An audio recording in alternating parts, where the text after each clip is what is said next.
ಅನ್ನುವಂತಹದ್ದನ್ನು ತಿಳಿಸಿದ್ರು.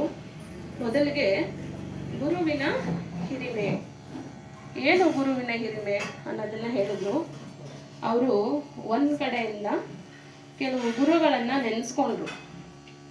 ಅವರ ಗುರುಗಳು KM ಸಾಹೇಬ್ರನ್ನ ನೆನೆಸ್ಕೊಂಡ್ರು, ಅವರ ಗುರುಗಳು ರಾಮ್ ಸ್ವರೂಪ್ ಸಾಹೇಬ್ರನ್ನ ನೆನೆಸ್ಕೊಂಡ್ರು. ಹೀಗೆ ನೋಡ್ತಾ ಹೋಗಿರುವಾಗ ಮಹಾತ್ಮ ಗಾಂಧಿಯನ್ನ ನೆನೆಸ್ಕೊಂಡ್ರು. ಹೇಗೆ ನೆನೆಸ್ಕೊಂಡ್ರು, ಏನು ಗುರುವಿನ ಹಿರಿಮೆ ಅಂತ ಹೇಳಿದ್ರೆ, ಅವ್ರು ಹೇಳ್ತಾರೆ, ಗುರು ಅಂತ ಹೇಳಿದ್ರೆ ಕತ್ತಲಿಂದ ಬೆಳಕಿನೆಡೆಗೆ ನಮ್ಮನ್ನ ಕರ್ಕೊಂಡು ಹೋಗೋರು. ಗುರು ಸೇವೆ ಮಾಡೋದ್ರಿಂದಾನೇ ಮುಕ್ತಿ.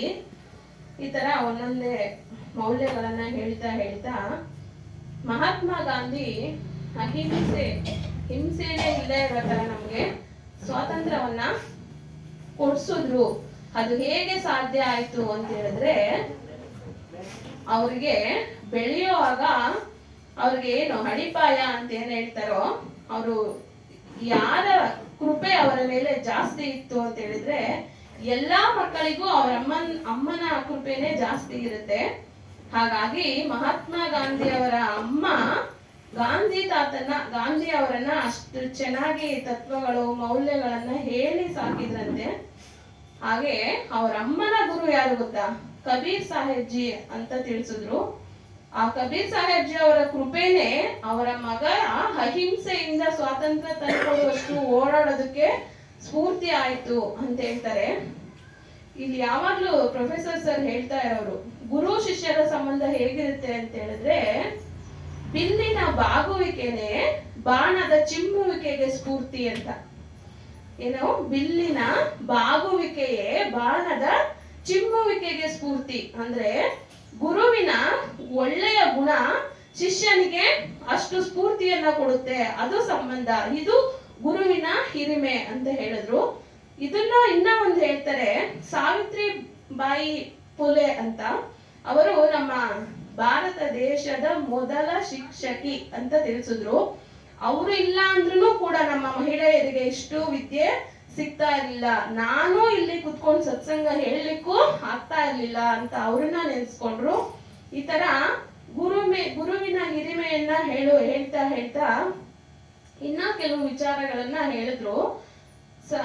ಕಬೀರ್ ಸಾಹೇಬ್ ಜಿ ಅವ್ರನ್ನ ಸಂತ ಸಾಮ್ರಾಟ್ ಅಂತ ಕರೀತಾರೆ.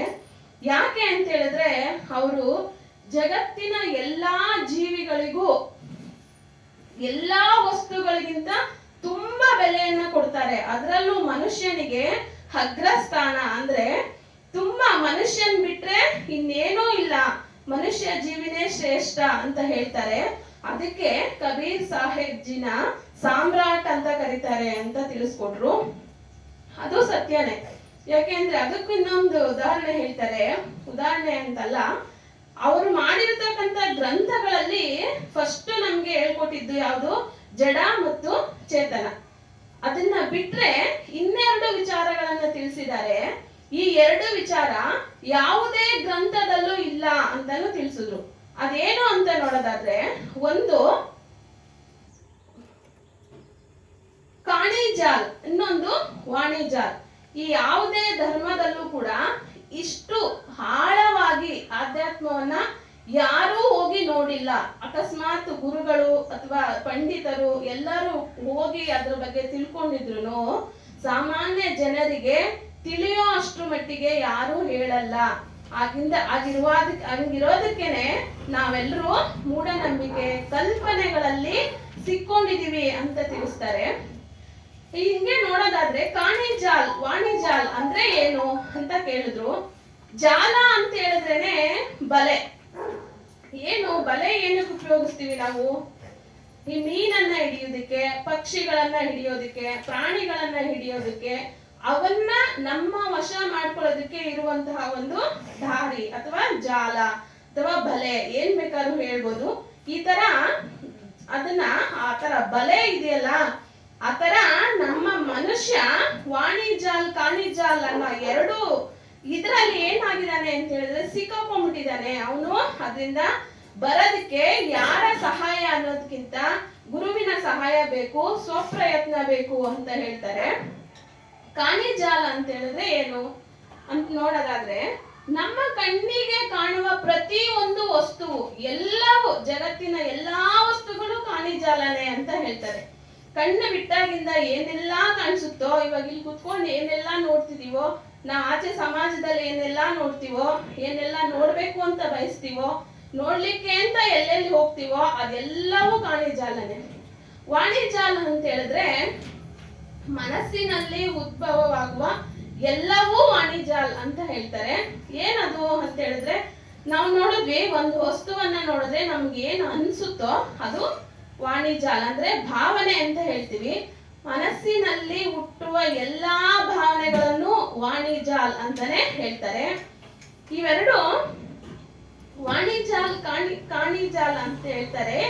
ಇಲ್ಲಿ ಕಣ್ಣಿಗೆ ಕಾಣುವ ಎಲ್ಲಾ ವಸ್ತುಗಳನ್ನ ಇನ್ ಮುಂದೆ ನಾವು ಹೇಳಿದ್ರಲ್ಲ, ಜಡ ಮತ್ತು ಚೇತನ ಎರಡು ವಿಚಾರ ಹಿಂದೆ ಇರಬೇಕು.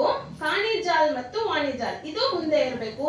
ಇವಾಗ ಯೋಚನೆ ಮಾಡುವಾಗ ಎಲ್ಲಾ ವಸ್ತುಗಳು ಕಾಣಿಜಾಲ್ ಅಂದ್ರೆ ಜಡ ಅಂತ ನಾವು ತಿಳ್ಕೋಬೇಕು. ವಾಣಿಜಾಲ್ ಅಂದ್ರೆ ನನ್ನ ಮನಸ್ಸಿನ ಭಾವನೆಗಳೇ ವಾಣಿಜಾಲ್. ನಾವು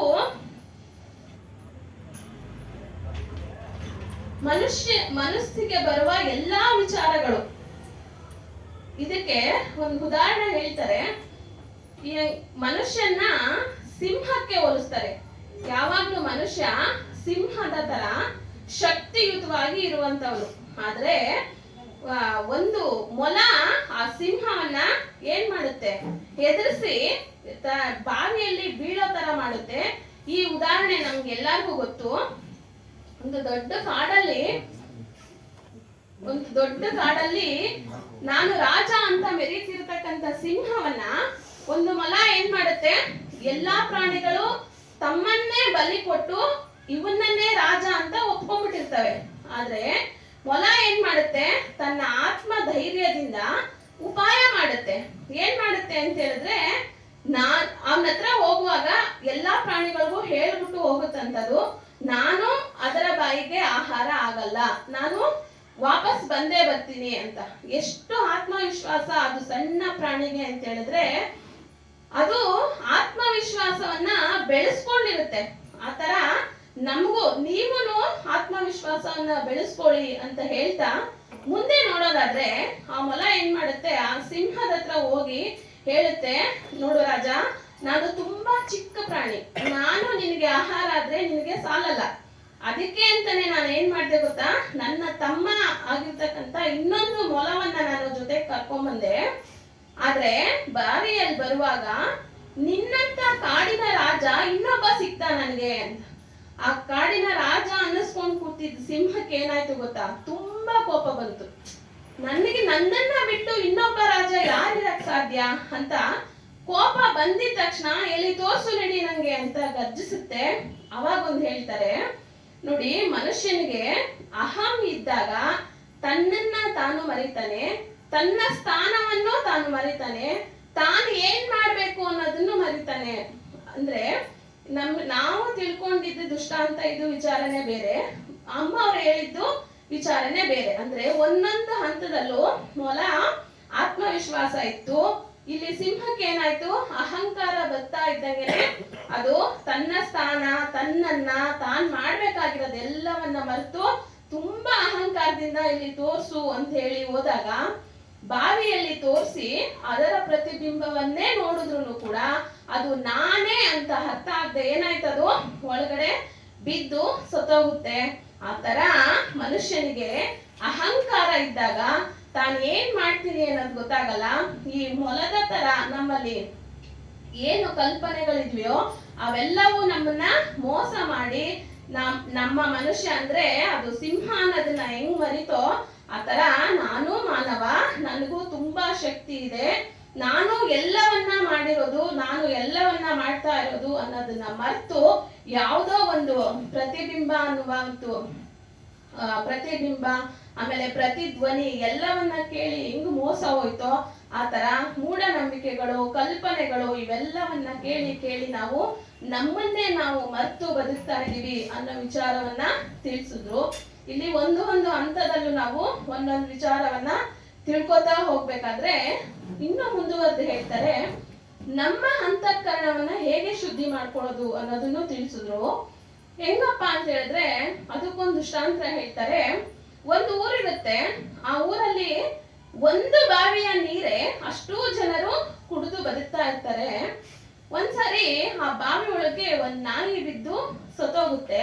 ಆ ನೀರೆಲ್ಲ ಏನಾಗುತ್ತೆ, ಜನರು ಉಪಯೋಗಿಸುವಷ್ಟು ಯೋಗ್ಯವಾಗಿ ಇರಲ್ಲ, ತುಂಬಾ ಸ್ಮೆಲ್ ಎಲ್ಲ ಬರ್ತಾ ಇರುತ್ತೆ. ಆದ್ರೆ ಆ ಜನರೆಲ್ಲ ಏನ್ ಮಾಡ್ತಾರೆ ಗೊತ್ತಾ, ನೀರು ಚೆನ್ನಾಗಿಲ್ಲ ಏನ್ ಮಾಡೋದು ಅಂತೇಳಿ ಹೋಮ ಹವನಗಳನ್ನೆಲ್ಲ ಮಾಡಿ ಬೇರೆಯವರು ಅಂದ್ರೆ ಪಂಡಿತರರು ಅವ್ರನ್ನೆಲ್ಲ ಕರೆದು ಅವ್ರಿಗೆ ಎಷ್ಟೋ ದುಡ್ಡುಗಳು ಅವೆಲ್ಲ ಕೊಟ್ಟು ಊಟ ತಿಂಡಿ ಎಲ್ಲ ಊರ ಹಬ್ಬ ತರ ಮಾಡಿ ಎಲ್ಲವನ್ನ ಮಾಡ್ತಾರೆ. ಆದ್ರೆ ಸಮಸ್ಯೆ ಇರೋದೆಲ್ಲಿ, ಬಾವಿಯಲ್ಲಿ. ಇವ್ರು ಮಾಡ್ತಾ ಇರೋದೆಲ್ಲಿ, ಆಚೆ ಜನರಲ್ಲಿ. ಹಿಂಗಿರುವಾಗ ಸಮಸ್ಯೆ ಹೇಗೆ ಬಗೆಹರಿಯುತ್ತೆ ಅನ್ನೋ ಚಿಂತೆ ಅವ್ರಿಗೆ ಯಾರಿಗೂ ಇಲ್ಲ.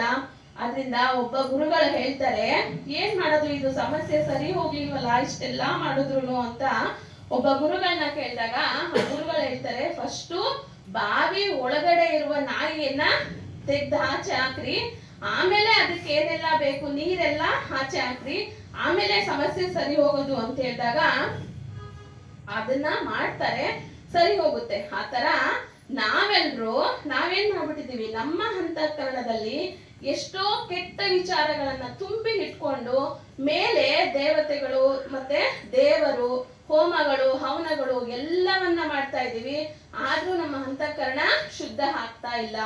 ಇಲ್ಲಿ ಗುರುಗಳು ಹೇಳ್ದಂಗೆ ಅಂತಃಕರಣ ಶುದ್ಧ ಆಗ್ಬೇಕು ಅಥವಾ ಬಾವಿ ಶುದ್ಧ ಆಗ್ಬೇಕು ಅಂತ ಹೇಳಿದ್ರೆ ಅವರು ನಾಯಿನ ಹೆಂಗ್ ತೆಗೆದು ಬಿಸಾಕಿದ್ರು ಆತರ ನಮ್ಮ ಅಂತಃಕರಣದಲ್ಲಿರುವ ಎಲ್ಲ ಕೆಟ್ಟದನ್ನ ತೆಗೆದು ಬಿಸಾಕ್ದಾಗ ಮಾತ್ರನೇ ನಾವು ಒಳ್ಳೇದನ್ನ ಒಳಗಡೆ ಹಾಕೊಳಕ್ಕಾಗದು ಅಥವಾ ಒಳ್ಳೇದನ್ನ ಮಾಡ್ಲಿಕ್ಕಾಗದು. ಇದೆಲ್ಲ ಮಾಡ್ಬೇಕು ಅಂತ ಹೇಳಿದ್ರೆ ಸತ್ಸಂಗ ಬಹಳ ಬಹಳ ಬಹಳ ಮುಖ್ಯ. ಯಾವುದೇ ಕೆಲಸ ಕಾರ್ಯಗಳು ಇದ್ರೂ ಪರವಾಗಿಲ್ಲ, ಎಲ್ಲರೂ ಸತ್ಸಂಗವನ್ನ ಕೇಳಿ ಅನ್ನೋದನ್ನ ತುಂಬಾ ಚೆನ್ನಾಗಿ ಹೇಳಿದ್ರು. ಇಲ್ಲಿ ನೆನ್ನೆ ಸತ್ಸಂಗ ಕೇಳಿದವರು ಇದ್ದೀರಾ. ನನ್ನ ಬುದ್ಧಿಗೆ ತೋಚಿದಷ್ಟನ್ನ ನಾನು ಹೇಳಿದ್ದೀನಿ. ನನಗೆ ತೆಲುಗು ಸುಮಾರು ಅರ್ಥ ಆಗುತ್ತೆ. ಕೊನೆಯಲ್ಲಿ ಇನ್ನ ಒಂದು ವಿಚಾರ ಹೇಳಿದ್ರು, ಇನ್ನ ಒಂದು ಸೂತ್ರ ಹೇಳಿದ್ರು.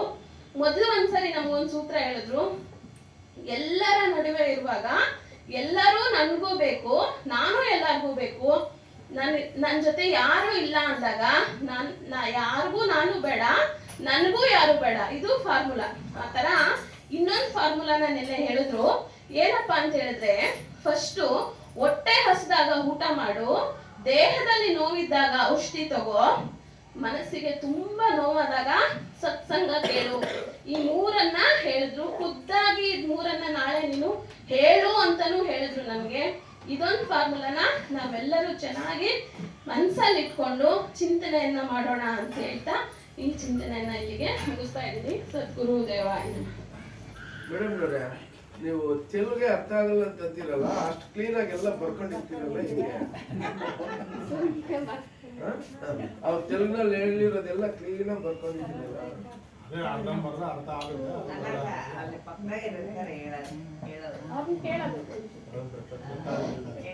ಧನ್ಯವಾದಗಳು. ಬಹಳ ಚೆನ್ನಾಗಿತ್ತು, ಅತ್ಯುತ್ತಮವಾದ ವಿಚಾರ. ಇಂದಿನ ಸತ್ಸಂಗದಲ್ಲಿ ನಾವು 3 ವಿಧದ ಸಂಶಯಗಳ ಬಗ್ಗೆ ತಿಳಿಸಿದ್ವಿ. ಆದಿ ಭೌತಿಕ, ಆಧ್ಯಾತ್ಮಿಕ, ಆದಿ ದೈವಿಕ. ಆದಿ ಭೌತಿಕ ಸಂಕ್ಷಿಪ್ತವಾಗಿ ಹೇಳಿ ಮುಂದುವರಿಯೋಣ. ಬೇರೆ ದೇಹಗಳ ಮೇಲೆ ನಾವು ಸಂಶಯ ವ್ಯಕ್ತಪಡಿಸೋದು, ಹೆಂಡತಿ ಗಂಡ ಮಕ್ಕಳು, ವ್ಯಾಪಾರಸ್ಥರ ಮೇಲೆ, ವ್ಯಾಪಾರ ಮಾಡೋನ ಮೇಲೆ ಎಲ್ಲ ಇತ್ಯಾದಿಯಾಗಿ. ಯಾಕೆ ಈ ಸಂಶಯ ಬರುತ್ತೆ ಅಂದರೆ, ಈಗ ಹೇಳಿದಾಗೆ ನಮ್ಮ ಅಂತಃಕರಣದಲ್ಲಿ ಆ ವಿಚಾರಗಳನ್ನೇ ಇಟ್ಕೊಂಡಿರ್ತೀವಿ. ಸಂಶಯದ ಬುದ್ಧಿಗಳನ್ನೇ ನಮಗೆ ತಿಳುವಳಿಕೆ ಕೊಟ್ಟಿರ್ತಾರೆ. ತಿಳುವಳಿಕೆ ಕೊಡೋದು ತಪ್ಪೇನಿಲ್ಲ, ಅದು ಹೆಚ್ಚಾಗಿ ನಾವು ಅಳವಡಿಸ್ಕೊಂಡಿರೋದ್ರಿಂದ ನಾವು ಬೇರೆಯವ್ರ ಮೇಲೆ ಸಂಶಯ.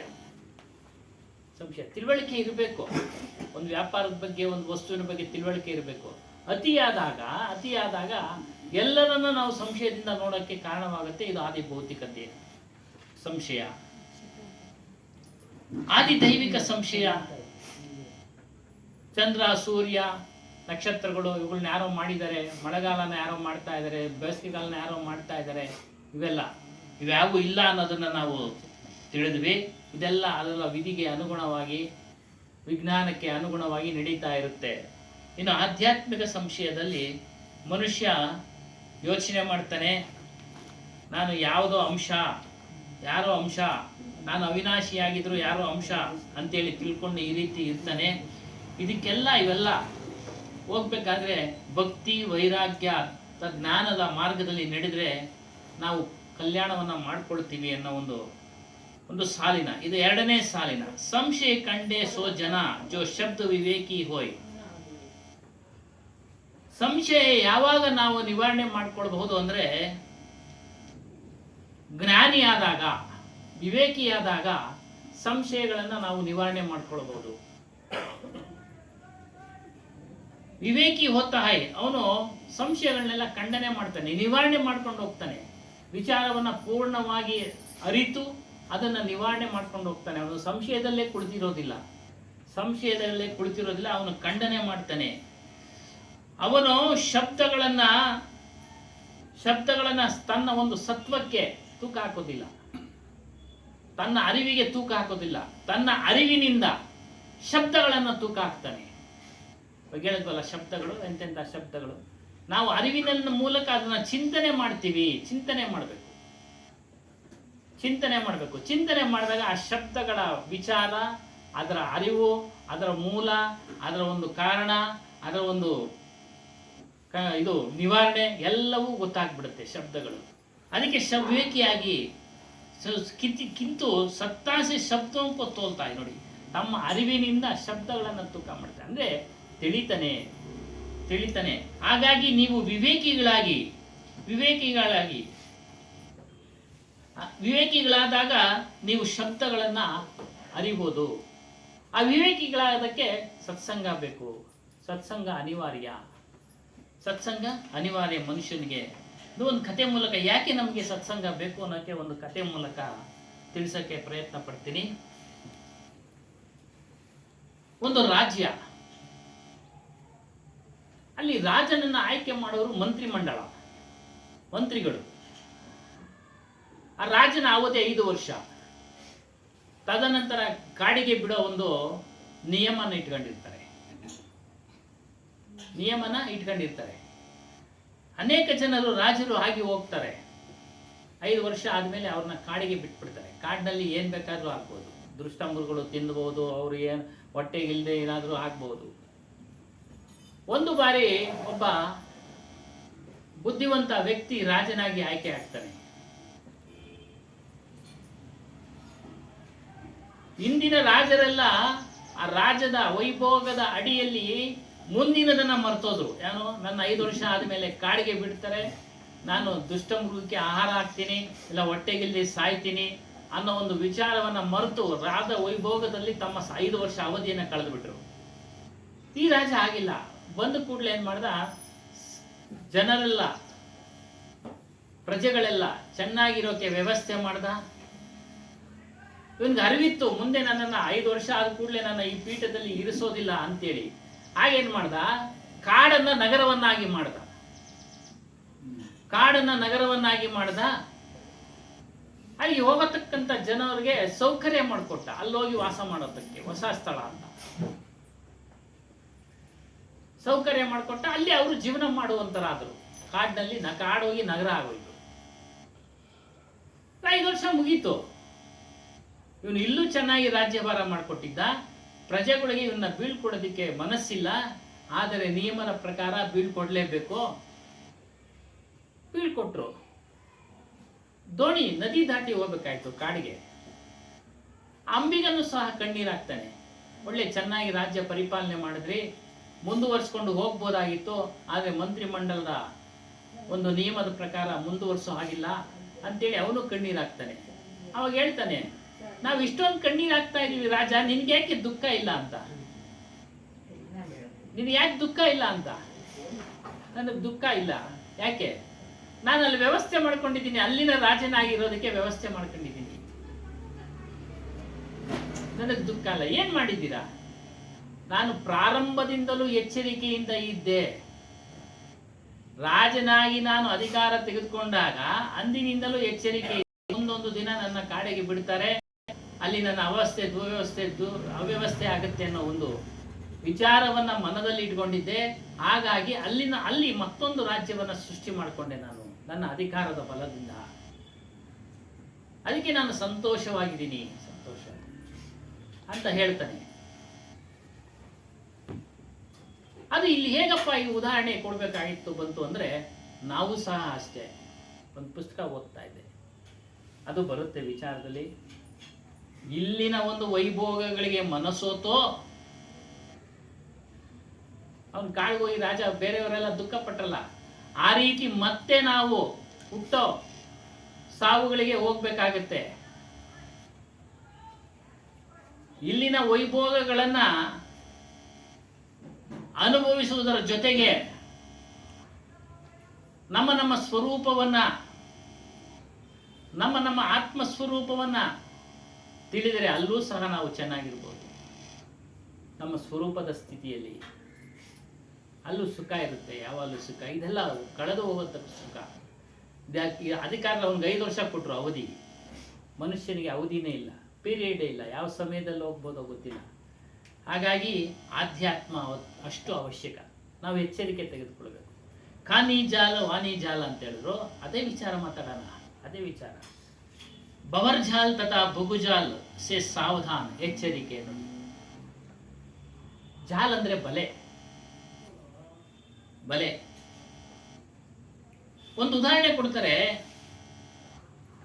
ಈ ನದಿನಲ್ಲಿ ಸುಳಿ ಇರುತ್ತೆ, ಚಕ್ರ ಅಂತ ಹೇಳ್ತಾರೆ. ಸುಳಿ ಸುತ್ತುತ್ತಾ ಇರುತ್ತೆ.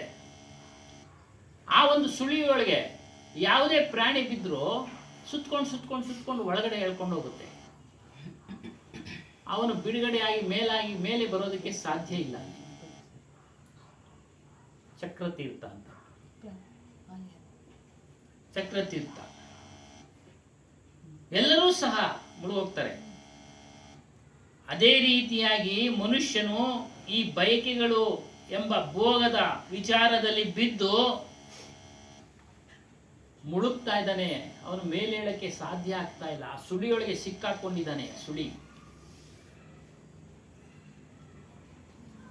ಮನೆ, ಮಠ, ಶೃಂಗಾರ, ಈ ಸಾಂಸಾರಿಕ ಜಂಜಾಟದಲ್ಲಿ ಸಿಕ್ಕಾಕೊಂಡ್ಬಿಟ್ಟಿದ್ದಾನೆ ಮನುಷ್ಯ.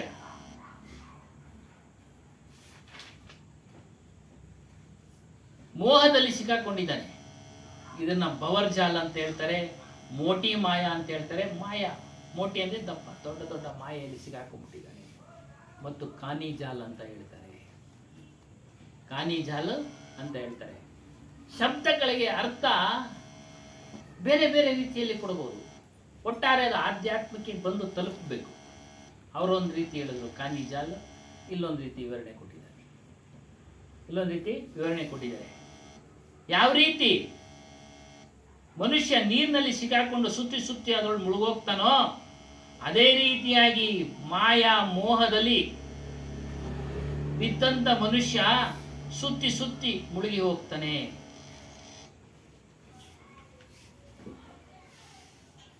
ಎಷ್ಟೋ ಜನ ಹೇಳ್ತಾರೆ, ಇದರಿಂದ ಬಿಡುಗಡೆ ಆಗದೆ ಹೇಗೆ ಆಗಕ್ಕಾಗ್ತಾ ಇಲ್ಲ ಅಂತ ಗುರುಗಳ ಹತ್ರ ಕೇಳ್ಕೊಳ್ತಾರೆ. ಆಗ್ತಾ ಇಲ್ಲ, ಮೋಹ ಬಿಡಕ್ ಆಗ್ತಾ ಇಲ್ಲ. ಬಿಡಬಹುದು. ಸತ್ಸಂಗ ಕೇಳಬೇಕು. ಸತ್ಸಂಗ ಕೇಳದ್ಮೇಲೆ ಸತ್ಸಂಗದಲ್ಲಿ ಏನೇನು ಹೇಳ್ತಾರೋ ಸೂತ್ರಗಳು, ಇವಾಗ 2-3 ಸೂತ್ರಗಳು ಹೇಳಲ್ಲ, ಆ ಸೂತ್ರಗಳನ್ನ ನಾವು ಆಚರಣೆಗೆ ತೆಗೆದುಕೊಳ್ಬೇಕು.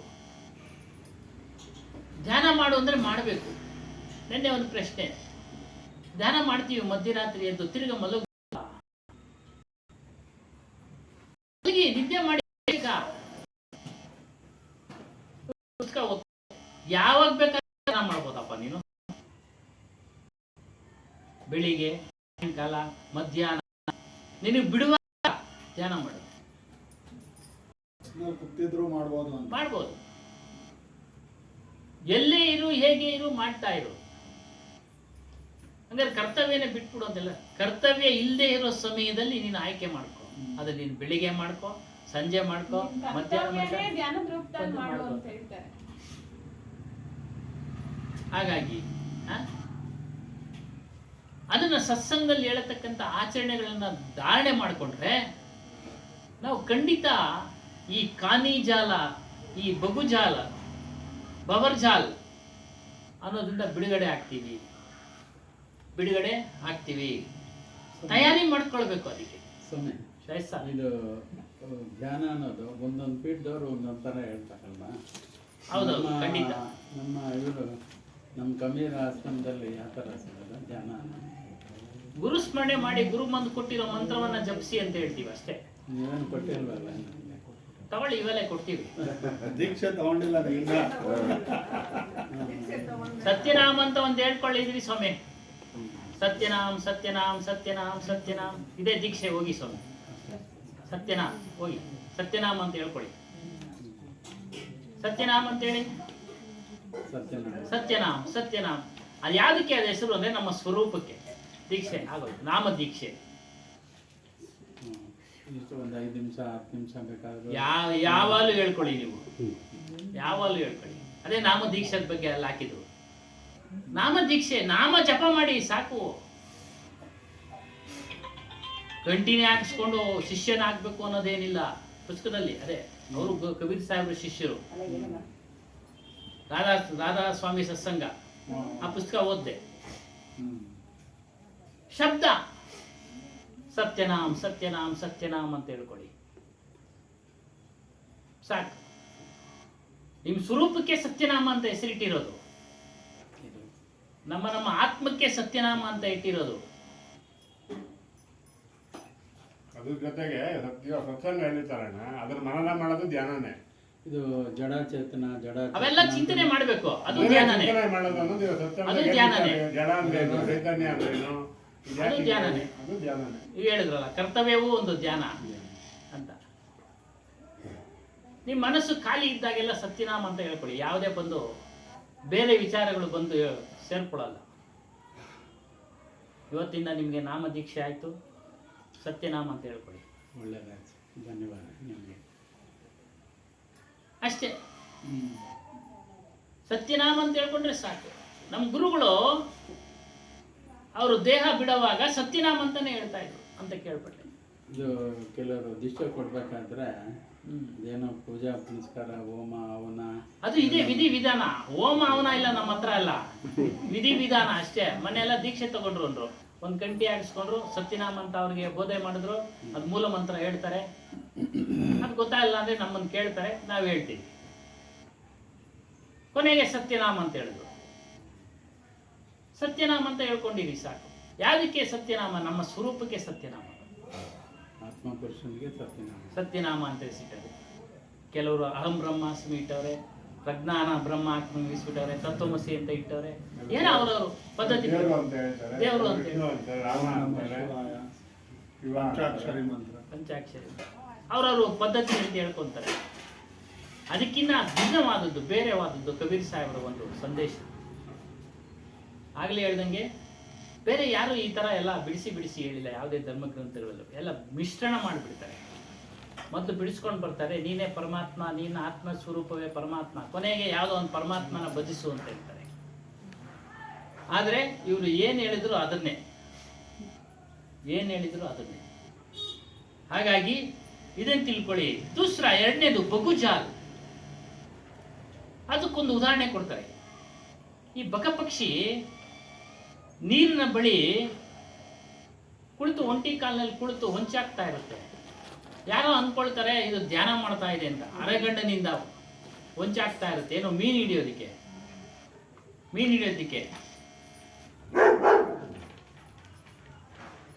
ಏನೋ ಆ ರೀತಿ ಎಲ್ಲ ಇರ್ತಿದೆ.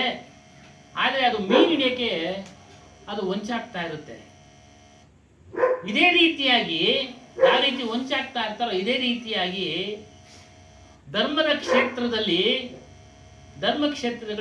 ಹಲವಾರು ಗುರು ಪರಂಪರೆಗಳಿದ್ದಾವೆ.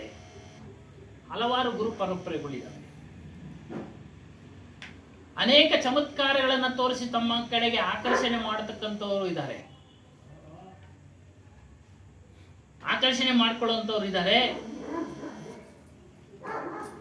ಆ ಒಂದು ಆಕರ್ಷಣೆಗೆ ಒಳಗಾಗಿರೋರು ವಿದ್ಯಾವಂತರು, ಅವಿದ್ಯಾವಂತರು, ಶ್ರೀಮಂತರು, ಬಡವರು ಇವರೆಲ್ಲರೂ ಸೇರಿದ್ದಾರೆ. ಇವರೆಲ್ಲರೂ ಸೇರಿದ್ದಾರೆ. 100ಕ್ಕೆ 90 ಭಾಗ ಅಂತವ್ರು. ಹೌದೌದು. ನಿತ್ಯಾನಂದ ನೋಡಿ ಎಂತ ಹೈಟೆಕ್ ವಿದ್ಯಾವಂತರಂದ್ರೆ ಕೈಲಾಸ ಐತೆ ಅಂತ ಹೋಗಿ ಅಲ್ಲಿ ಕುತ್ಕೊಂಡು ಇದು ಮಾಡ್ತಾರಲ್ಲ. ಆ ಧರ್ಮ ಗ್ರಂಥಗಳಲ್ಲಿ ಇರ್ತಕ್ಕಂಥ ಧರ್ಮ ಗ್ರಂಥಗಳು ಏನೇನು ಅಂತ ಹೇಳ್ತಾರೆ. ಆ ಗ್ರಂಥಗಳಲ್ಲಿ ಇರ್ತಕ್ಕಂಥದ್ದು ಎಲ್ಲಾ ವಿಚಾರಗಳು ವಾಣಿಜಾಲ. ಅದನ್ನೇ ವಾಣಿಜಾಲ. ಇವರು ಜಗ್ಗಿ ಸ್ವಾಮಿ ವಾಣಿಜಾಲ ಫೋನ್ನಾಗೇನೆ ದೀಕ್ಷೆ ಕೊಟ್ಟು ವಾಣಿಜಾಲ. ವಾಣಿ ಹೇಳಿ ಮಾ. ಅವರು ನಿತ್ಯಾನಂದ ಸ್ವಾಮಿ ಸತ್ತೋಗೋರು ಅಂತ ಬಂತು, ಚೆನ್ನಾಗಿದ್ದಾರೆ. ಈ ಕೋಡ್ಯಾರು ಅದೊಂದು ಈ ಕೋಡ್ಯಾರಲ್ಲಿ ತಗೊಂಡು ಇಲ್ಲಿ ಅವರೊಂದು ಪರಂಪರೆ. ನಾವು ಯಾರು ಏನು ಎಷ್ಟೇ ತಿಳುವಳಿಕೆ ಹೇಳಿದ್ರು ಕೆಲವರು ಆ ಕಡೆ ಹೋಗೋ ಒಂದು ಸಂಸ್ಕಾರ ಇರುತ್ತೆ, ಹೋಗ್ಬಿಡ್ತಾರೆ. ಒಳ್ಳೆ ಲೋಕದ ಗ್ರಾಣದಲ್ಲಿ ನಿನ್ನ ರುಚಿ ಗೊಪ್ಪಿದುದ ನದರೊಳ್ ಸಾರದಡುಗೆಯ ಮಾಡು ಒಳ ವಿಚಾರದಲೆಯಲ್ಲಿ ಬೇರೆ ಮತಿ ಬೇರೆ ಮತ ಮಂಕುತಿಮ್ಮ. ಎಷ್ಟೊಂದು ಮತಗಳೆಲ್ಲ ಇರ್ತವೆ. ಅವ್ರವ್ರ ಸಂಸ್ಕಾರ. ನಿಮ್ ಸಂಸ್ಕಾರ ಇಲ್ಲಿ ಬಂದಿದೆ, ಸತ್ಯನಾಮ ಅಂತ ಹೇಳಿಸ್ಕೊಂಡ್ರಿ, ಸತ್ಯನಾಮ ಅಂತ ಹೇಳಿ ಮುಂದಕ್ಕೆ ನೀವು ಬದಲಾವಣೆ ಆಗೋ ಚಾನ್ಸಸ್ ಬರ್ಬೋದು, ಹೇಳಕ್ಕಾಗಲ್ಲ. ನಿಮ್ಮ ಇದು ಹೇಳ್ತಾ ಇದ್ದೆ ನಿದ್ದೆ ಕಾಕಿಗೆ ಬರಲ್ಲ, ಹೆಂಗ್ ಗುರುಗಳಾಗ್ತೀವಿ ಅಂತ ಆಗತ್ತೆ. ವಾಲ್ಮೀಕಿ ಆಗುವೆ ವಾಲ್ಮೀಕಿ ಅವ್ನಿಗೇನ್ ಕಾಕಿ ಗೊತ್ತಾಯ್ತಾ? ಅಂತ ಇದ್ದಿದ್ದವರು. ಒಟ್ನಾಗೆ ಎಲ್ಲರ ಆಶೀರ್ವಾದನೂ ನಿಮ್ ಮೇಲೆ ಐತೆ. ನೀವ್ ಆತೀರಾ ಅಷ್ಟು ಗಮನದಾಗ ಇಟ್ಕೊಂಡು ಇದೇ ಆಶೀರ್ವಾದ ಕೆಲವೊಂದು ಗುರುಗಳಾಗ್ಬಿಡ್ರಿ. ವಹಿವಾಟುಗಳನ್ನ ಬಿಡ್ತಾ ಹೋಗಿ ಇದಕ್ಕೆ ಬರ್ತಾ ಹೋಗ್ರಿ ಅಷ್ಟೇ. ಸಾಕು ನೀವು ಅಷ್ಟೇ. ಅದಷ್ಟು ಅದು ಎಳ್ಕೊಂಡ್ ಬಿಸಾಕ್ತಿದ್ದೆ. ಇನ್ನೊಂದು ಮೇನ್ ಐತೆ ಅವ್ರ ಕಡೆಯಿಂದ ಅವ್ರ ಕಡೆಯಿಂದ ಐತೆ, ಅದು ಎಳ್ಕೊಂಬಂದ್ ಬಿಡ್ತೆ. ಈ ಕೂಡ ಕರೆಕ್ಟ್. ಅವರು ಒಂದು ಸ್ವಲ್ಪ ಗುರುಗಳನ್ನ ಹಾಕೊಂಡು ಅವ್ರೇನೋ ಒಂದು ಸಂಸ್ಕಾರಕ್ಕೇನೋ ಒಂದು ಬೆಳೆಸ್ತಾರೆ. ಆದರೆ ನಮ್ಮ ಇಂಡಿಯಾದವ್ರು ಅವ್ರನ್ನ ಟಿ ವಿನವರು ಪೇಪರ್ನವರು ಎಲ್ಲರೂ 10 ವರ್ಷದಿಂದ ಹೇಳ್ತಾನೆ ಅವರೇ ಬೆಳಗ್ಗೆ ಕರ್ಕೊಂಬಂದ್ಬಿಡ್ತಾನೆ ಅಂತ ಹೇಳ್ಬಿಟ್ಟು. ಇದ್ಯಾಕೆ ಎಲ್ಲ ಸುಳ್ಳು ಎಲ್ಲ ಹೇಳ್ಕೊಂಡು ಮಾಡೋದು? ಅವ್ರ ಪಾಡ ಅವ್ರು ಏನೋ ಕೆಲಸ ಮಾಡ್ಕೊಂಡಿದ್ದಾರೆ. ಅದಕ್ಕೆ ಮೋದಿನ ಸೈಲೆಂಟ್ ಆಗ ಅವ್ನ ಪಾಡ ಅವನು ದೇವರಾಗ ಅವನಲ್ಲಿ ಇಲ್ಲಿ ಅವನ ಕೈಗೆ ಹಾಕಿ ಅವ್ನು ಇಕ್ಬೇಕು ಅಂತೇಳಿ. ಅಲ್ಲ, ಜನಗಳಿಗೆ ಮೋಸ ಮಾಡ್ತಾರೆ. ಹೇಳಿಲ್ಲ ಮ್ಯಾಜಿಕ್ ಅವು ಇವು ಕಲ್ತ್ಕೊಂಡು ಏನೇನೋ ಹೇಳ್ತಾರಲ್ಲ, ಅದು ತಪ್ಪು ಅಂತ ಹೇಳದಷ್ಟೇ. ಅಧ್ಯಾತ್ಮ ಹೇಳ್ಕೊ ಇದು ಅವೆಲ್ಲ ಏನಾಗುತ್ತೆ ಅಂದ್ರೆ ಆಧ್ಯಾತ್ಮಿಕ ಅನ್ನೋದು ಹೋಗ್ಬಿಡ್ತೈತೆ ಜನಕ್ಕೆ. ಅದನ್ನೇ ಹೇಳೋದು. ಹೋಗ್ಬಾರ್ದು ಅದೆಲ್ಲ. ಹಂಗೆ ಅಂತಾರೆ, ನೀವು ಮಾಡಿದ್ದೆ ಆಟ ಅಂತ ಬಿಟ್ರೆ ಅದು ತಪ್ಪದಾರಿಗೆ ಹೋದಂಗ ಆಗ್ತದೆ. ಅದಕ್ಕೆ ಈಗ ಇಂಡಿಯಾದಲ್ಲಿ ಇಲ್ವಲ್ಲ ಸ್ವಾಮಿ, ಅದಕ್ಕೆ ಇವನು ಸುಮ್ಮನೆ ಆಗ್ಬಿಟ್ಟು ಮೋದಿ ಅಷ್ಟೇ. ಇಂಡಿಯಾದಲ್ಲಿ ಇಲ್ವಲ್ಲ, ಬಿಡು, ಎಲ್ಲೋ ಅವನೇ ಬಿಡು ಅಷ್ಟೇ. ಅವನೇನಂತ ದೊಡ್ಡ ತಪ್ಪು ಮಾಡೋಣ ಏನಿಲ್ವಲ್ಲ, ಬಿಡು ಹೋಗ. ಏನೋ ಅವನು ಒಂದು ಮಾಡ್ಕೊಂಡು ಅವ್ನು ಯಾವುದೋ ಈಶ್ವರನಿಗೆ ಕರಿತಾವನೆ, ಕರ್ಕೊಳ್ಳಿ ಬಿಡು ಅವನು ಅಷ್ಟೇ. ಈ ರೀತಿ ಧರ್ಮ ಗ್ರಂಥಗಳಲ್ಲಿ ಆಕರ್ಷಣೆಯ ಮಾತುಗಳು, ಚಮತ್ಕಾರಗಳನ್ನು ತೋರಿಸಿ ಹೇಳ್ಕೊಂಡ್ಬಿಡ್ತಾರೆ. ಇದು ವಾಣಿಜಾಲ. ಮಾತು ವಾಣಿ ಅಂದ್ರೆ ಮಾತು. ಬಲೆಯೊಳಗೆ ನಿಮ್ಮನ್ನ ಸಿಕ್ಕಾಕ್ಸ್ಕೊಂಡ್ಬಿಡ್ತಾರೆ. ಸೂರ್ಯ ನಿಲ್ಲಿಸ್ತೀನಿ ಅಂತ ಹೇಳ್ತಾನ ಅಯ್ಯಪ್ಪ. ಯಾರು ನಂಬ ಅಂತ ಮಾತಾ? ಗೊತ್ತಿಲ್ಲದೆ ಇರೋರು ನಂಬೋದು, ಅದೇ ವಾಣಿಜಾಲ. ಗೊತ್ತಿಲ್ಲದೆ ಇರೋರು ನಂಬಿಡ್ತಾರೆ. ನಿಲ್ಸಿದ್ದೀನಿ ಅಂತಾನೆ ಹೇಳಿದ್ದ ಅವನು. ಸೂರ್ಯನ ನಾನಿನ್ನ ನಿಲ್ಲಿಸ್ತೀನಿ ಅದೇ ಆಬೇಡ ಅಂತ ನಿಲ್ಸಿದ್ದೀನಿ ಅಂತ ಅವನು ಹೇಳಿದ್ದು. ಅಯ್ಯಪ್ಪ, ಅಷ್ಟು ಜ್ಞಾನ ಇದೆ. ನಾವೊಂದು ಸಣ್ಣ ಗಲ್ಲಿ ಒಳಗೆ ಯಾವುದೋ ಒಂದು ಸಂಘದಲ್ಲಿ ಮೆಂಬರ್ ಆಗಲ್ಲ. ಅವನು IMF international monetary UNO united nation ಆರ್ಗನೈಸೇಷನ್ಗೆ ಮೆಂಬರ್ ತಗೊಂಡವನೇ ಅಂದ್ರೆ ಇನ್ನೆಷ್ಟು ಪವರ್ಫುಲ್ ಇರ್ಬೋದು. ಎಲ್ಲಾ ದೇಶದವ್ರು ಎಷ್ಟು ಜನ ಒಪ್ಪಂದ್ರೆ ಇನ್ನು ಅದು ಹಚ್ಕೋಬೇಕಲ್ಲ.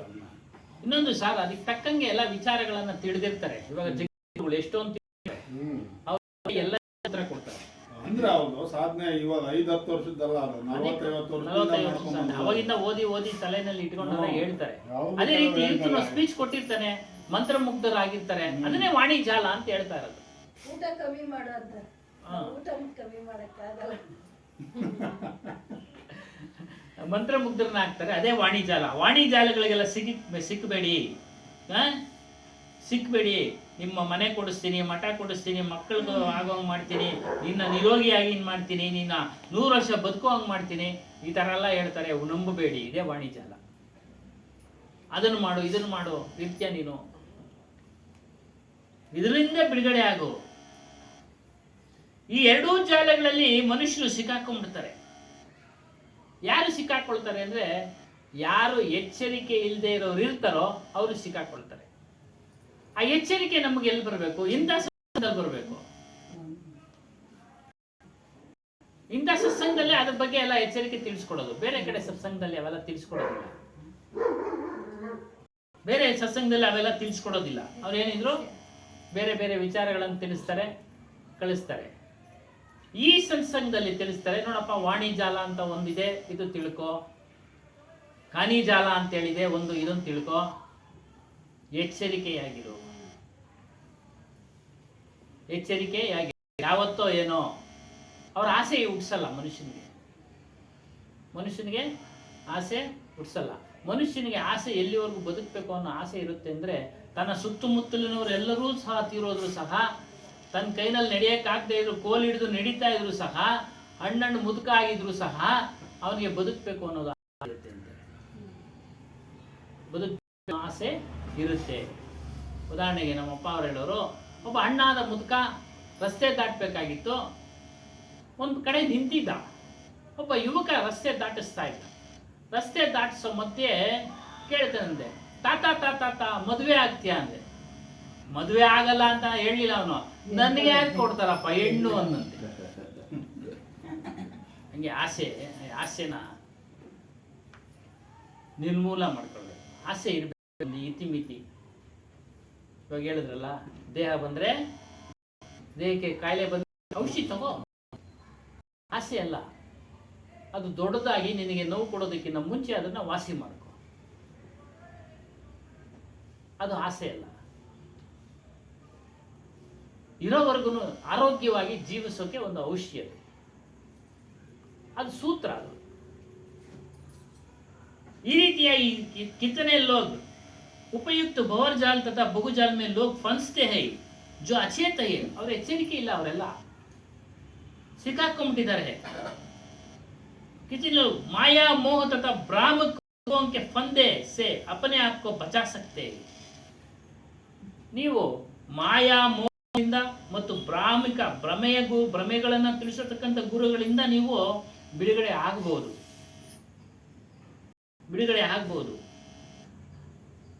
ಕಹೇ ಕಬೀರ್ ತೋ ಪಾಂಚಿ ಜಾಕೆ ಹೃದಯ ವಿವೇಕ ಬೇಕು. ಬಿಡುಗಡೆ ಆಗ್ಬೇಕಾದ್ರೆ ಅವರುಗಳಿಂದ. ವಿವೇಕ ಅಂದ್ರೆ ಜ್ಞಾನ, ಸರಿಯಾದ ತಿಳುವಳಿಕೆ ಬೇಕು.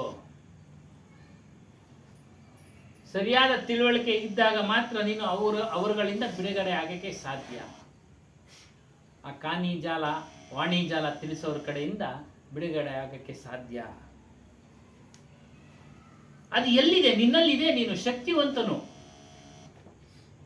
ಶಕ್ತಿವಂತನು. ಆದ್ರೆ ನೀನು ನನ್ನ ಕೈನಲ್ಲಿ ಏನು ಆಗಿಲ್ಲ ಅನ್ಕೊಂಬಿಟ್ಟಿದ್ಯಾ. ಅಸಾಧ್ಯ, ನಾನು ಮಾಡಕ್ಕೆ ಅಸಾಧ್ಯ. ಸಿದ್ದೇಶ್ವರ ಸ್ವಾಮಿಗಳು ಹೇಳ್ತಾರೆ, ಅಸಾಧ್ಯ ಅನ್ನೋ ಪದ ತೆಗೆದಾಕು, ಸ್ವಲ್ಪನೇ ಸಾಧನೆ ಮಾಡು. ಖಂಡಿತ ನೀನು ಸಹ ತಿಳಿದುಕೊಳ್ಳಬಲ್ಲೆ. ನನಗೆ ಅಸಾಧ್ಯ ಅನ್ನೋದು ಮನಸ್ಸು ತುಂಬ ತುಂಬ್ಕೊಂಡ್ಬಿಟ್ಟಿದ್ಯಾ, ಅದನ್ನು ತೆಗೆದಾಕು. ಸ್ವಲ್ಪ ದಿನಕ್ಕೊಂದು ಸ್ವಲ್ಪ ಆಧ್ಯಾತ್ಮದ ಕಡೆ ಹೆಜ್ಜೆ.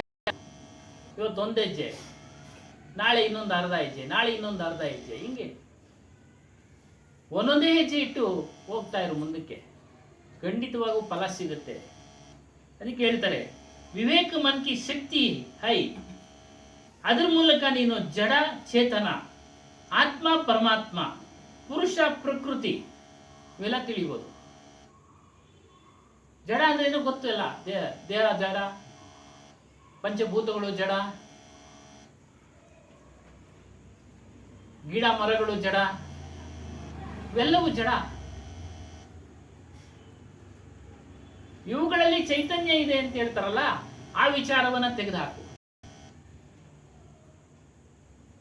ಚೈತನ್ಯದ ಗುಣ ಏನು? ತನ್ನನ್ನು ತಾನು ಅರಿಯುವಂಥದ್ದು, ಎಲ್ಲವನ್ನ ಅರಿಯುವಂಥದ್ದು, ಎಲ್ಲವನ್ನು ಅರಿಯುವಂಥದ್ದು ಚೈತನ್ಯದ ಗುಣ. ಭೂಮಿಗೆ ಅರಿವು ಇದೆಯಾ? ಶಕ್ತಿ ಎಲ್ಲ ಒಂದ್ ಕಡೆ ವರ್ಣನೆ ಮಾಡ್ತಾರೆ ಕವಿ. ರಾಮಾಯಣ ಕಾಲದಲ್ಲಿ ಭರತನು ರಾಮನನ್ನ ಹುಡುಕಿಕೊಂಡು ಹೋಗುವಾಗ ಕಾಡಿಗೆ ಚಪ್ಪಲಿ ಇಲ್ಲದೆ ನಡೆತಾ ಇದ್ದ. ಆಗ ಭೂಮಿ ಕೋಮಲ ಆಗ್ಬಿಡ್ತು, ಮೃದುವಾಗ್ಬಿಡ್ತು. ನೋಡಿ, ಇಂಥ ಶಬ್ದಗಳನ್ನ ನೀನು ವಿವೇಚನೆ ಮಾಡಬೇಕು. ಆಗುತ್ತಾ? ಸಾಧ್ಯ? ಇದು ಕಲ್ಪನೆ. ಕಲ್ಪನೆ ವರ್ಣನೆ ಮಾಡಿದ್ದಾರೆ. ಆ ವರ್ಣನೆ ಆಗ್ಬಿಡ್ತಾರೆ ಓದೇನು ಅಂತ. ಅದು ಭರತನ ಒಳ್ಳೆತನವನ್ನ ಹೇಳೋದಕ್ಕೆ ಹಂಗೆ ಅದೇ ವರ್ಣನೆ ಅವ್ರು ಮಾಡೋದು. ವರ್ಣನೆ ಅಂದ್ರೆ ಭೂಮಿಯ ಚೆನ್ನಾಗಿತ್ತು ಅಂತ. ಅವ್ನ ಮನಸ್ಸು ಅಷ್ಟು ಚೆನ್ನಾಗಿತ್ತು. ಇಲ್ಲಿ ಹೇಳ್ತಾ ಇರೋದು ಶಬ್ದ ಅರ್ಥ ಮಾಡ್ಕೊಳ್ಳಿ. ಹ್ಮ್. ಕಠಿಣ, ಭೂಮಿ ಕಠಿಣ ಇರೋದು ಮೃದುವಾಗ್ಬಿಡುತ್ತು ಅಂತ ಕವಿ ವರ್ಣನೆ ಮಾಡ್ತಾನೆ. ಅವನ ಮನಸ್ಸನ್ನೆಲ್ಲ ವರ್ಣನೆ ಮಾಡ್ತಾ ಇರೋದು ಅವನು. ಭೂಮಿನ ವರ್ಣನೆ ಮಾಡ್ತಾ ಇದ್ದಾನೆ. ಅದನ್ನ ಹೇಳ್ತಾ ಇದೀವಿ. ಭೂಮಿ ಯಾವಾಗಲೂ ಮೃದುವಾಗಕ್ಕೆ ಸಾಧ್ಯ, ಹೂವಿನಂತೆ ಆಗೋದಕ್ಕೆ ಸಾಧ್ಯನಾ? ನೋಡಿ ಶಬ್ದಗಳು ವಿವೇಕಿ. ನಾವು ಚಿಂತನೆ ಮಾಡಬೇಕು. ಮೊನ್ನೆ ಕರಗ ಆಯ್ತು. ಕರಗದಲ್ಲಿ ದೈವಿ ಶಕ್ತಿ ಇರುತ್ತೆ ಅಂತ ಎಲ್ಲ ಹೇಳ್ತಾರೆ. ಗಾಜು ಹಾಕಿ ತುಣಿಲಿ, ಅವನಿಗೂ ರಕ್ತ ಬರುತ್ತೆ. ಬಂದಿದೆ ಎಷ್ಟೋ ಸರಿ, ಅಲ್ಲೇನಮ್ಮ? ಬರಬಾರ್ದಲ್ವಾ? ಮೃದು ಆಗಬಿಡ್ಬೇಕಲ್ಲ? ಇಲ್ಲ, ಅದ್ರ ಗುಣ ಅಷ್ಟೇ. ಯಾವುದು? ಆ ಗಾಜಿನ ಗುಣ, ಜಡದ ಗುಣ. ಚರ್ಮದ ಕಾಲಿ ಇಟ್ಟಾಗ ಅದು ಚುಚ್ಚುತ್ತೆ. ಅದೇ ರೀತಿ ಭೂಮಿನೂ ಅಷ್ಟೇ.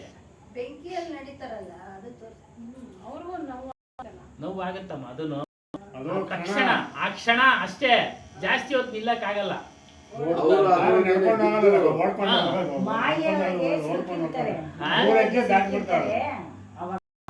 ದಡ ದಡ ದಡ ಅಂತ ಹೋಗ್ತಾರೆ. ಬೆಂಕಿನ ಇವಾಗ ಕರ್ಪೂರ ಕೈನಲ್ಲಿ ಇಟ್ಕೊಳ್ತಾರೆ ಕೆಲವರು. ಕೆಲವು ಸಮಯದಷ್ಟು ಇಟ್ಕೊಳ್ಬಹುದು ನೀವು ಕೈನಲ್ಲಿ. ಸುಟ್ಕೊಂಡಿದೀವಿ ಸರ್. ಇಲ್ಲಿ ದೊಡ್ಡನೆ ಬಿದ್ಬಿಟ್ಟು ಭಕ್ತಿಗೆ ಇಲ್ಲಿ ಭಕ್ತಿ ಜಾಸ್ತಿ ಆದಂಗ ಅವೆಲ್ಲ ಸುಳ್ಳು. ಅದಕ್ಕೆ ಅವೆಲ್ಲ ಚಿಂತನೆ ಮಾಡೋಕೆ ಶಕ್ತಿ ಎಲ್ಲಿಂದ ಬರಬೇಕು ಅಂದ್ರೆ ಇಂಥ ಪ್ರಸಂಗ ಕೇಳಿದ್ರೇನೆ. ಅದಕ್ಕೆ ವಿವೇಕಿ ಅನ್ನೋದು. ಕರ್ಪೂರ ಇಟ್ಕೊಂಡು ನಟಿಸ್ಕೊಂಡು ಬಾಯಿ ಮುಚ್ಕೊಂಡ್ಬಿಡ್ತಾರೆ, ಗಾಳಿ ಇರಲ್ಲ, ಆರೋಗ್ಬಿಡುತ್ತೆ. ಕೊಂಡ ಆಯೋಗ ದೇವ್ರ ಸಮೇತ ಬಿದ್ದೋದ್ರಣ್ಣ. ಯೂಟ್ಯೂಬ್ ದೇವ್ರ ಎತ್ಕೊಂಡ್ಬರೋರು 4-5 ಜನ ಸೇರಿ ಎಲ್ಲ ಬಿದ್ದೋದು. ನಿಂಬೆ ಹಣ್ಣು ಹಂಗೆ ತಿಂದಾಕ್ಬಿಡ್ತಾರೆ. ನಿಂಬೆ ಹಣ್ಣು ತಿನ್ನೋದ್ರಿಂದ ಯಾರು ಬೇಕಾದ್ರೆ ಹುಳಿ ತಿನ್ನಕ್ಕೆ ಇಷ್ಟ ಇರೋ ನಿಂಬೆ ಹಣ್ಣು ಏನ್ ಕೊಟ್ಟು ಭಾವನೆ ತಿಂತಾ ಇದ್ರು, ಕಣ್ಣಿಗೆ ಹಾಕತ್ತಿದ್ರು ಅವರು. ಕಣ್ಣಿಗೆ ನಾವು ಹಾಕೊಂಡಿದ್ದೇವ ಅವನ ಕಾಲದಾಗೆ. ಅವು ಎಲ್ಲ ಕಣ್ಣು ಸಣ್ಣ ವಯಸ್ಸಿನ ಬಂದಾಗ ಕಣ್ಣಿಗೆ ನಿಂಬೆಹಣ್ಣು ಹಾಕೊಂಡಿದೀವಿ. ಭಯಂಕರ ಊರಿ. ಎಷ್ಟು ಚೆನ್ನಾಗಿ ಅವನ ಮಗಳು ಕೌಸಲ್ಯ ಚಿಕ್ಕ ಪಾಪು ಅಲ್ಲಿ ಅವಳು ಒಂದೊಬ್ಬ ನಿಂಬೆಹಣ್ಣು ತಿನ್ಬಿಡವಳಣ. ಅದೇನ್ ದೊಡ್ಡದೇನ? ಅಲ್ಲ, ನಮ್ ಆಶ್ಚರ್ಯ ಎಷ್ಟು ಅವ್ರ ಅಪ್ಪಂದು ಗುಣ ಅವಳಗ್ ಬಂದಿದೆ ಅನ್ನೋದಕ್ಕೆ ನಾನು ಎಷ್ಟೊಂದ್ ಸರಿ ಹೇಳ್ತಿದ್ದೆ ಅದನ್ನ. ಈ ರೀತಿ ವರ್ಣನೆ ಮಾಡಿದಾಗ ಚಿಂತನೆ ಮಾಡಬೇಕು. ಇದು ವಾಣಿಜ್ಯಾಲ ಖನಿಜ ಜಾಲ ಯಾವ್ದಕ್ಕೆ ಅಡಚಣೆ ಮಾಡುತ್ತೆ? ನಿಮ್ಮ ಸ್ವರೂಪವನ್ನ ತಿಳಿಯೋದಕ್ಕೆ ಅಡಚಣೆ ಮಾಡುತ್ತೆ.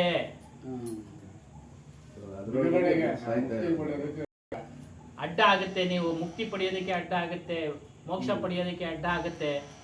ಹಾಗಾಗಿ ಎಚ್ಚರದಿಂದ ಇರಿ.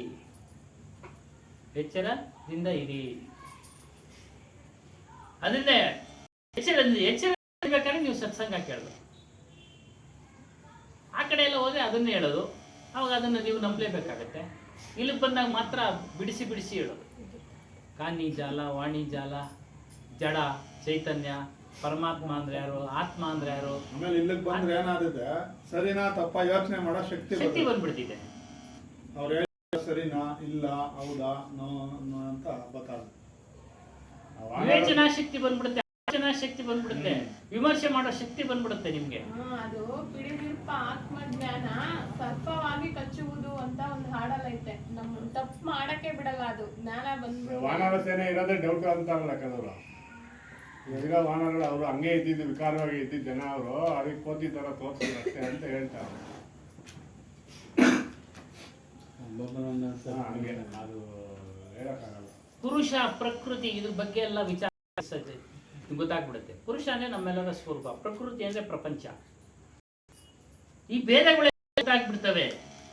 ಸತ್ಯ ಅಂದ್ರೇನು ಅಸತ್ಯ ಅಂದ್ರೇನು ಗೊತ್ತಾಗ್ಬಿಡ್ತದೆ. ಇದು ಪುರುಷ ಅಂದ್ರೆ ನಮ್ಮ ಸ್ವರೂಪ ಅಲ್ಲ ಸುಮ್ಮನೆ ಅಲ್ಲ, ಜೆಂಟ್ಸು ಲೇಡೀಸ್ಗೆ ಎರಡಕ್ಕೂ ಹೇಳ್ತಾರೆ. ಎರಡಕ್ಕೂ ಪುರುಷ ಅಂದ್ರೆ ಸಾಮಾನ್ಯ ಅರ್ಥ, ಡಿಕ್ಷನರಿ ಅರ್ಥ ಗಂಡಸು ಅಂತ. ಗಂಡಸು ಅಂತ ಬರುತ್ತೆ. ಆದರೆ ಆಧ್ಯಾತ್ಮಿಕದಲ್ಲಿ ಪುರುಷ ಅಂತ ಅಂದ್ರೆ ನಮ್ಮೆಲ್ಲರ ಸ್ವರೂಪ, ಸ್ತ್ರೀ ಆಗಿರ್ಬೋದು ಪುರುಷನಾಗಿರ್ಬೋದು, ಚೈತನ್ಯ. ಚೈತನ್ಯ ಸತ್ಯಾಸತ್ಯಗಳ ವಿಚಾರ ಗೊತ್ತಾಗ್ಬಿಡುತ್ತೆ. ಶುಭ ಯಾವುದು ಅಶುಭ ಯಾವುದು ಅನ್ನೋದು ಗೊತ್ತಾಗುತ್ತೆ. ಹಿತ ಯಾವುದು ಅಹಿತ ಅನ್ನೋದು ಯಾವ್ದು ಬರುತ್ತೆ. ಇವೆಲ್ಲ ಪರೀಕ್ಷೆ ಮಾಡೋ ಒಂದು ವಿವೇಕ ನಿಮಗೆ ಬಂದ್ಬಿಡುತ್ತೆ. ಇದನ್ನ ತಿಳಿಯೋರಾಗಿ, ಇದನ್ನ ತಿಳಿಯುವಂತರಾಗಿ ಈ ಮಾಯಾ ಜಾಲಗಳನ್ನೆಲ್ಲ ಹೊಡೆದಾಕ್ಬಿಡ್ಬೋದು. ನೀವು ಸತ್ಸಂಗ ಕೇಳ್ತಾ ಕೇಳ್ತಾ ದೂರ ಕಳಿಸ್ಬೋದು, ಅದನ್ನ ದೂರ ಇರ್ಬೋದು. ನೀವು ಸಿಗಾಟ್ಕೊಳ್ಳಲ್ಲ. सदगुरु माया जाल से बचने के लिए अपनी आत्मा से अलग किसी अदृश्य शक्ति को प्रार्थना वंदना करना नहीं बताते. ಮಾಯಾಜಾಲದಿಂದ ಬಿಡುಗಡೆ ಆಗೋದಿಕ್ಕೆ ಸದ್ಗುರುಗಳು ನಿಮ್ಮ ನಿಮ್ಮ ಆತ್ಮ ಸ್ವರೂಪವನ್ನು ಹೊರತುಪಡಿಸಿ ಬೇರೆ ಅದೃಶ್ಯವಾದ ಶಕ್ತಿಯನ್ನ ಕುರಿತು ಪ್ರಾರ್ಥನೆ ಮಾಡಿ ವಂದನೆ ಮಾಡಿ ಅಂತ ಹೇಳೋದಿಲ್ಲ. ವಂದನೆ ಮಾಡಿ ಅಂತ ಹೇಳೋದಿಲ್ಲ. ನೀವು ಮಾಡುವುದಾದ್ರೆ ಪ್ರಾರ್ಥನೆ ಮಾಡಿದ್ರೆ ನಿಮ್ಮ ಸ್ವರೂಪದ ಪ್ರಾರ್ಥನೆ ಮಾಡಿ,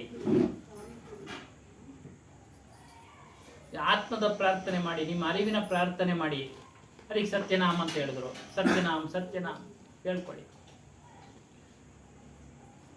वे जीव को परम मुखापेक्षी बनने के राय ना देखकर स्वावलंबी होने का निर्देश देता है.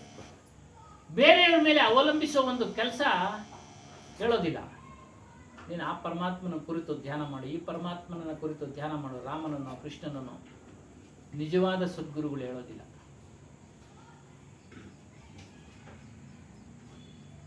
ಅದು ಪರಂಪರೆ ಹೇಳ್ಕೊಂಡ್ ಬಂದಿದೆ. ಶಂಕರಾಚಾರ್ಯರ ಪರಂಪರೆ, ಮಧ್ವಾಚಾರ್ಯರ ಪರಂಪರೆ, ಅವರವರಲ್ಲೇ ತಿಕ್ಕಾಟ.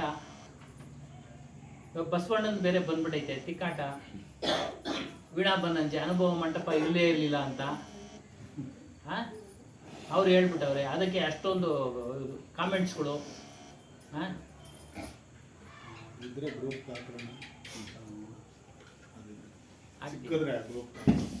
ಸಿಗುತ್ತೆ, ಉಳ್ತದೆ ತಕ್ಕಂತ ಹಾಕ್ಬಿಡು, ಹೇಳ್ಬಿಟ್ಟವ್ರ ಅಮ್ಮ.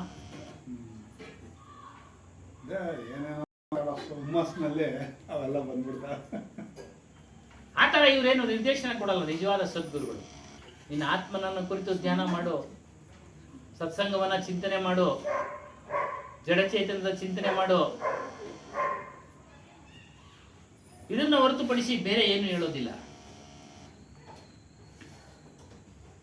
हे मानव तू विवेकवान संत गुरुजनों की इज्जत कर.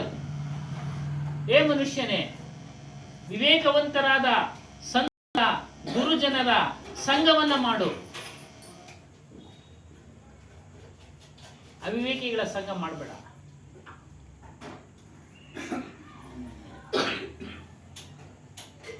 ಅಲ್ಲೋಗು ಇಲ್ಲೋಗು ಮೋಕ್ಷ ಸಿಗುತ್ತೆ, ಪೂಜೆ ಮಾಡು, ಈ ಪೂಜೆ ಮಾಡೋದು ಸಿಗುತ್ತೆ ಅನ್ನೋ ಸಂಘ, ಅವ್ರದ್ದು ಅಂತವ್ರ ಸಂಘ ಮಾಡಬೇಡ. ಅವ್ರು ಯಾರೇ ಆಗಿರ್ಬೋದು, ದೊಡ್ಡ ದೊಡ್ಡ ಗುರುಗಳೇ ಆಗಿರ್ಬೋದು. ಅಂತ कबीर साहब अपने हृदय में विवेक का प्रकाश जला और सारे भवबंधनों से मुक्ति ले. ನಿನ್ನ ಮನಸ್ಸಿನಲ್ಲಿ ವಿವೇಕದ ಪ್ರಕಾಶವನ್ನ ಹತ್ತಿಸಿಕೋ. ಅಂದ್ರೆ ಜ್ಞಾನದ ಪ್ರಕಾಶವನ್ನ ಹತ್ತಿಸಿಕೋ.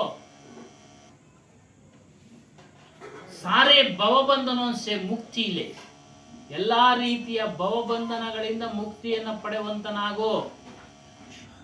ಕಾನಿ ಜಾಲ, ವಾಣಿ ಜಾಲ, ಕಾಮ, ಕ್ರೋಧ, ಲೋಭ, ಮೋಹ, ಮದ, ಮತ್ಸರ ಇವುಗಳೆಲ್ಲಗಳಿಂದನೂ ಬಿಡುಗಡೆ ಹೊಂದುವಂತನಾಗೋ. ಬವರ್ಜಾಲ್ ತಥಾ ಬಗುಜಾಲ್ ಸೆ ಬಚ್ಕರ್.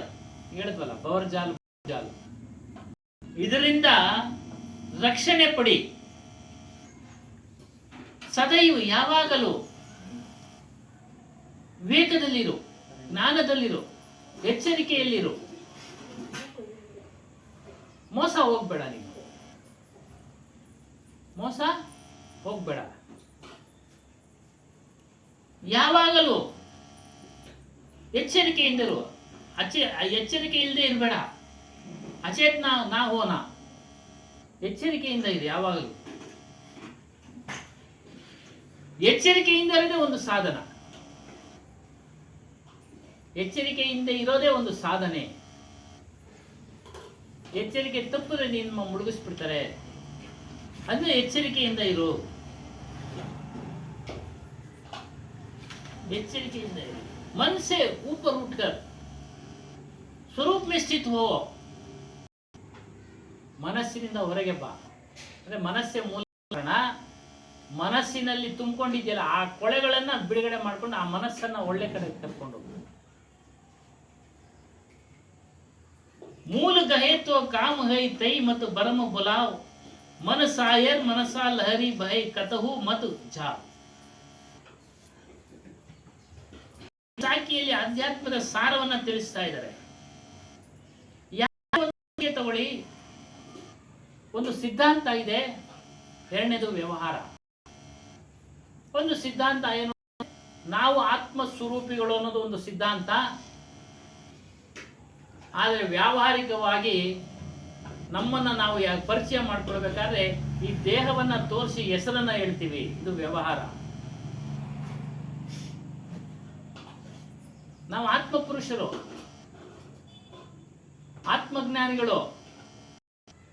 ಆದರೆ ವ್ಯಾವಹಾರಿಕವಾಗಿ ಯಾರಪ್ಪ ನೀನು ಅಂದಾಗ ನಮ್ಮ ದೇಹವನ್ನ ತೋರಿಸಿ ನಮ್ಮ ಹೆಸರು ಹೇಳ್ತೀವಿ, ಇದು ವ್ಯವಹಾರ. ಈಗಿನ ಭಾಷೆಯಲ್ಲಿ ಹೇಳ್ಬೇಕಾದ್ರೆ ಒಂದು ಥಿಯರಿ ಒಂದು ಪ್ರಾಕ್ಟಿಕಲ್.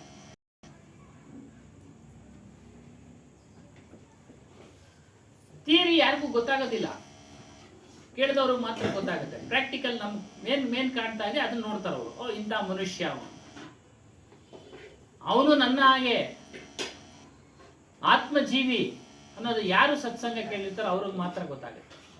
ನನ್ನ ಹಾಗೆ ಅವನು ಚೈತನ್ಯ ಪುರುಷನಪ್ಪ. ಬಾಕಿಯವ್ರಿಗೆಲ್ಲ ಏನು ಗೊತ್ತಾಗುತ್ತೆ? ಏನು ಗೊತ್ತಾಗೋದಿಲ್ಲ. ಏನು ಗೊತ್ತಾಗೋದಿಲ್ಲ. ಮನುಷ್ಯನ ಮೂಲ ಯಾವುದು ಅಂದ್ರೆ ನಿಜಸ್ವರೂಪ, ಆ ಒಂದು ಆತ್ಮ. ಅದು ನಾನು ಅಂತ ಹೇಳ್ತೀವಿ. ನಾನು ಯಾರು? ನಾನು ಯಾರು? ರಮಣ ಮಹರ್ಷಿಗಳ ಪ್ರಶ್ನೆಯಲ್ಲಿ ಬರುತ್ತೆ.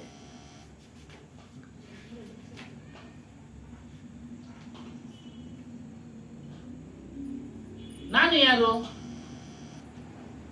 ಸಪ್ತಧಾತುಗಳಿಂದ ಆಗಿರೋ ಈ ದೇಹವೇ ನಾನ? ಸಪ್ತಧಾತುಗಳು ಅಂದ್ರೆ ಮಜ್ಜೆ, ಮೂಳೆ, ಕೊಬ್ಬು, ಮಾಂಸ, ರಕ್ತ, ಒಳಚರ್ಮ, ಹೊರಚರ್ಮಗಳಿಂದ ಸ್ಥೂಲ ಶರೀರವು ನಾನಲ್ಲ.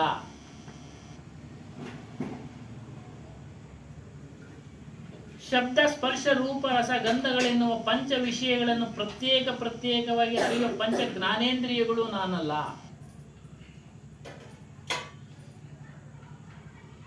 ಬಾಯಿ, ಕೈ, ಕಾಲುಗಳು, ಗುದೋಪಸ್ಥಗಳನ್ನು ಪಂಚ ಕರ್ಮೇಂದ್ರಿಯಗಳು ನಾನಲ್ಲ. ನೋಡಿ, ವಿವರಣೆ ಕೊಡ್ತಾವ್ರು ಒಂದೊಂದು. ಪ್ರಾಣ, ಅಪಾನ, ವ್ಯಾನ, ಉದಾನ, ಸಮಾನವೆಂಬ ಪಂಚ ಪ್ರಾಣಗಳು ನಾನಲ್ಲ. ಸಂಕಲ್ಪಾತ್ಮಕ ಆಲೋಚನಾತ್ಮಕವಾದ ಮನಸ್ಸು ನಾನಲ್ಲ.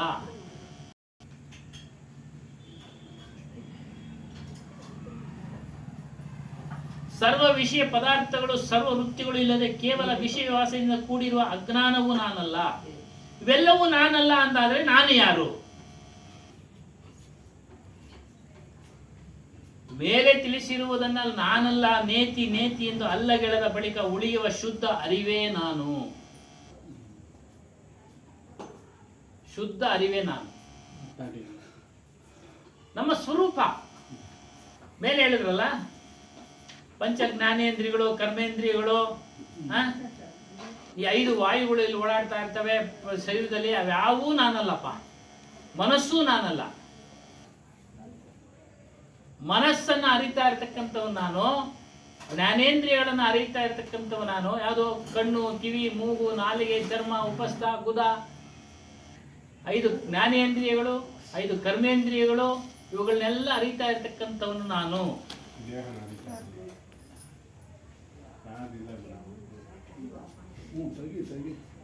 ಆ ಅರಿವಿನ ಸ್ವರೂಪವೇ ಸಚ್ಚಿದಾನಂದ, ಸತ್ತು ಚಿತ್ತು ಆನಂದ.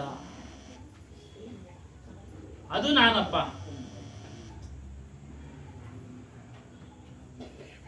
ಅದು ನಾನು. ಇದನ್ನ ತಿಳಿ ಅಂತ ಹೇಳೋದು. ಅದು ಮೂಲ. ಅದು ಮೂಲ. ಆ ಸ್ವರೂಪದಲ್ಲಿ ನಿಲ್ಲುವಂತನಾಗು. ಆ ಸ್ವರೂಪದಲ್ಲಿ ನಿಲ್ಲುವಂತನಾಗು. ಆದರೆ ಪ್ರಪಂಚದಲ್ಲಿ ಭ್ರಮೆಗಳ ಶಬ್ದ ಜೋರು ಇದೆ.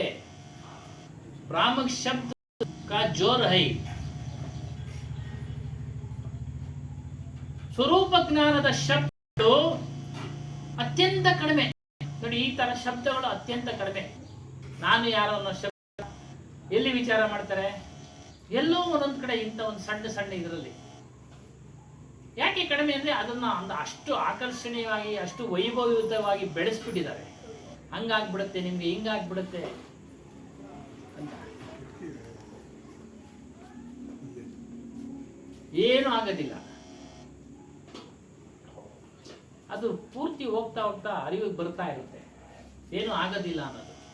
ಅವ್ರ ಪ್ರಾರಬ್ಧ ಕರ್ಮಾನುಸಾರ ಒಂದ್ ಕಡೆ ಹೋಗ್ಬಿಟ್ರು, ಏನೋ ಒಂದು ಬದಲಾವಣೆ ಆಯ್ತು, ಸತ್ಯ ಅಂತ ಹೇಳ್ತಾರೆ. ಅದೇ ಸತ್ಯ ಅಂತ ತಿಳ್ಬಿಟ್ಟಾರೆ. ಅದ್ಯಾವುದು ಸತ್ಯ ಅಲ್ಲ. ಸತ್ಯ ಅಂದ್ರೆ ಸತ್ಯಕ್ಕೆ ಅಳಿವಿಲ್ಲ, ನಾಶ ಇಲ್ಲ.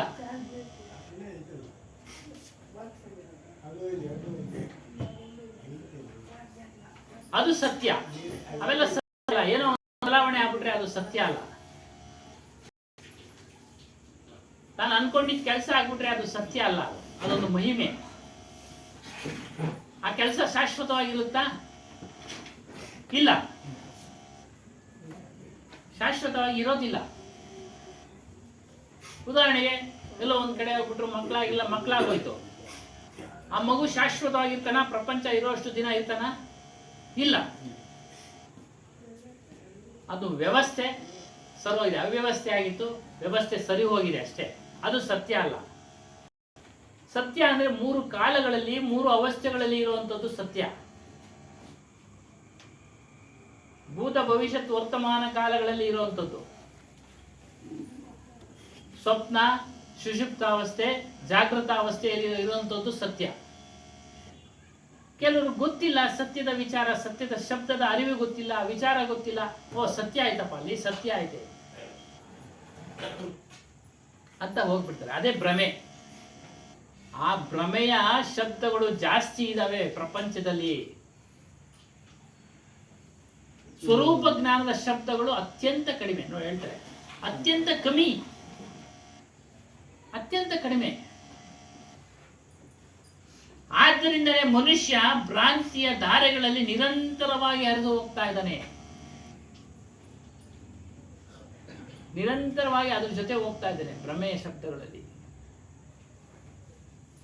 ಸದ್ಗುರು ಕಹತೆ ತೈ ಪರಂ ಬುಲಾ.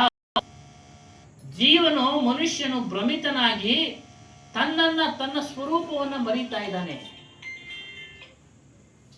ತನ್ನ ಸ್ವರೂಪವನ್ನ, ತನ್ನ ಒಂದು ಆತ್ಮನನ್ನ ಮರೀತಾ ಇದ್ದಾನೆ.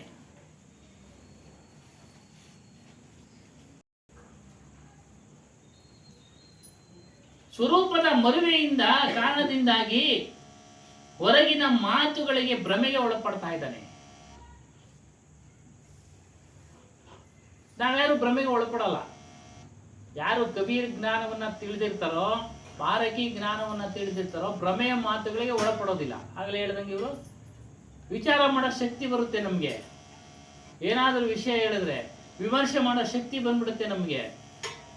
ಶಬ್ದಗಳ ಮೇಲೆ ನಾವು ಭ್ರಮೆಗೆ ಹೋಗೋದಿಲ್ಲ. ಯಾರು ಈ ವಿಚಾರಗಳನ್ನ ಕೇಳಿರಲ್ಲ ಅವರೆಲ್ಲ ಭ್ರಮೆಗೆ ಹೋಗ್ತಾರೆ, ಭ್ರಮೆಗೆ ಹೋಗ್ತಾರೆ.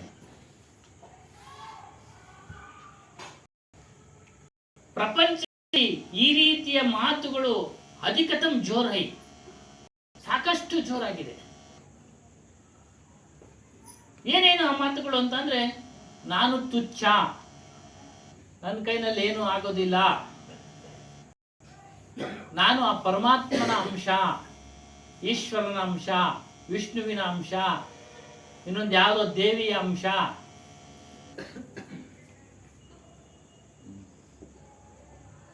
ಈ ರೀತಿ ಎಲ್ಲ ಮಾತುಗಳು ತುಂಬೋಗಿದೆ. ಇದನ್ನೆಲ್ಲ ಅನ್ಕೊಂಡ್ಬಿಟ್ಟಿದ್ದಾರೆ ನಾನು ಪ್ರಭುಗೆ ಅಧೀನ,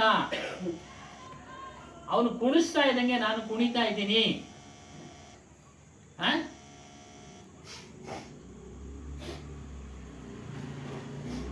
ಈ ರೀತಿ ಆತ್ಮಜ್ಞಾನದ ವಿಚಾರದಲ್ಲಿ ಆತ್ಮಜ್ಞಾನವನ್ನು ಪುಡಿ ಪುಡಿ ಮಾಡಿ ಇಟ್ಬಿಟ್ಟಿದ್ದಾರೆ.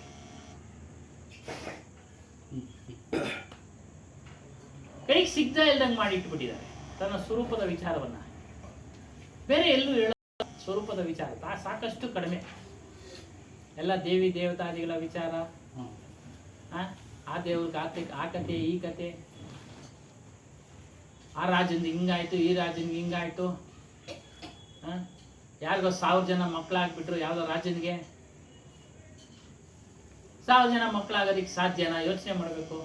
ಒಬ್ಬ ರಾಜನಿಗೆ 1000 ಜನ ಮಕ್ಕಳು, ಸಗರ ಚಕ್ರವರ್ತಿಗೆ 1000 ಜನ ಮಕ್ಕಳು.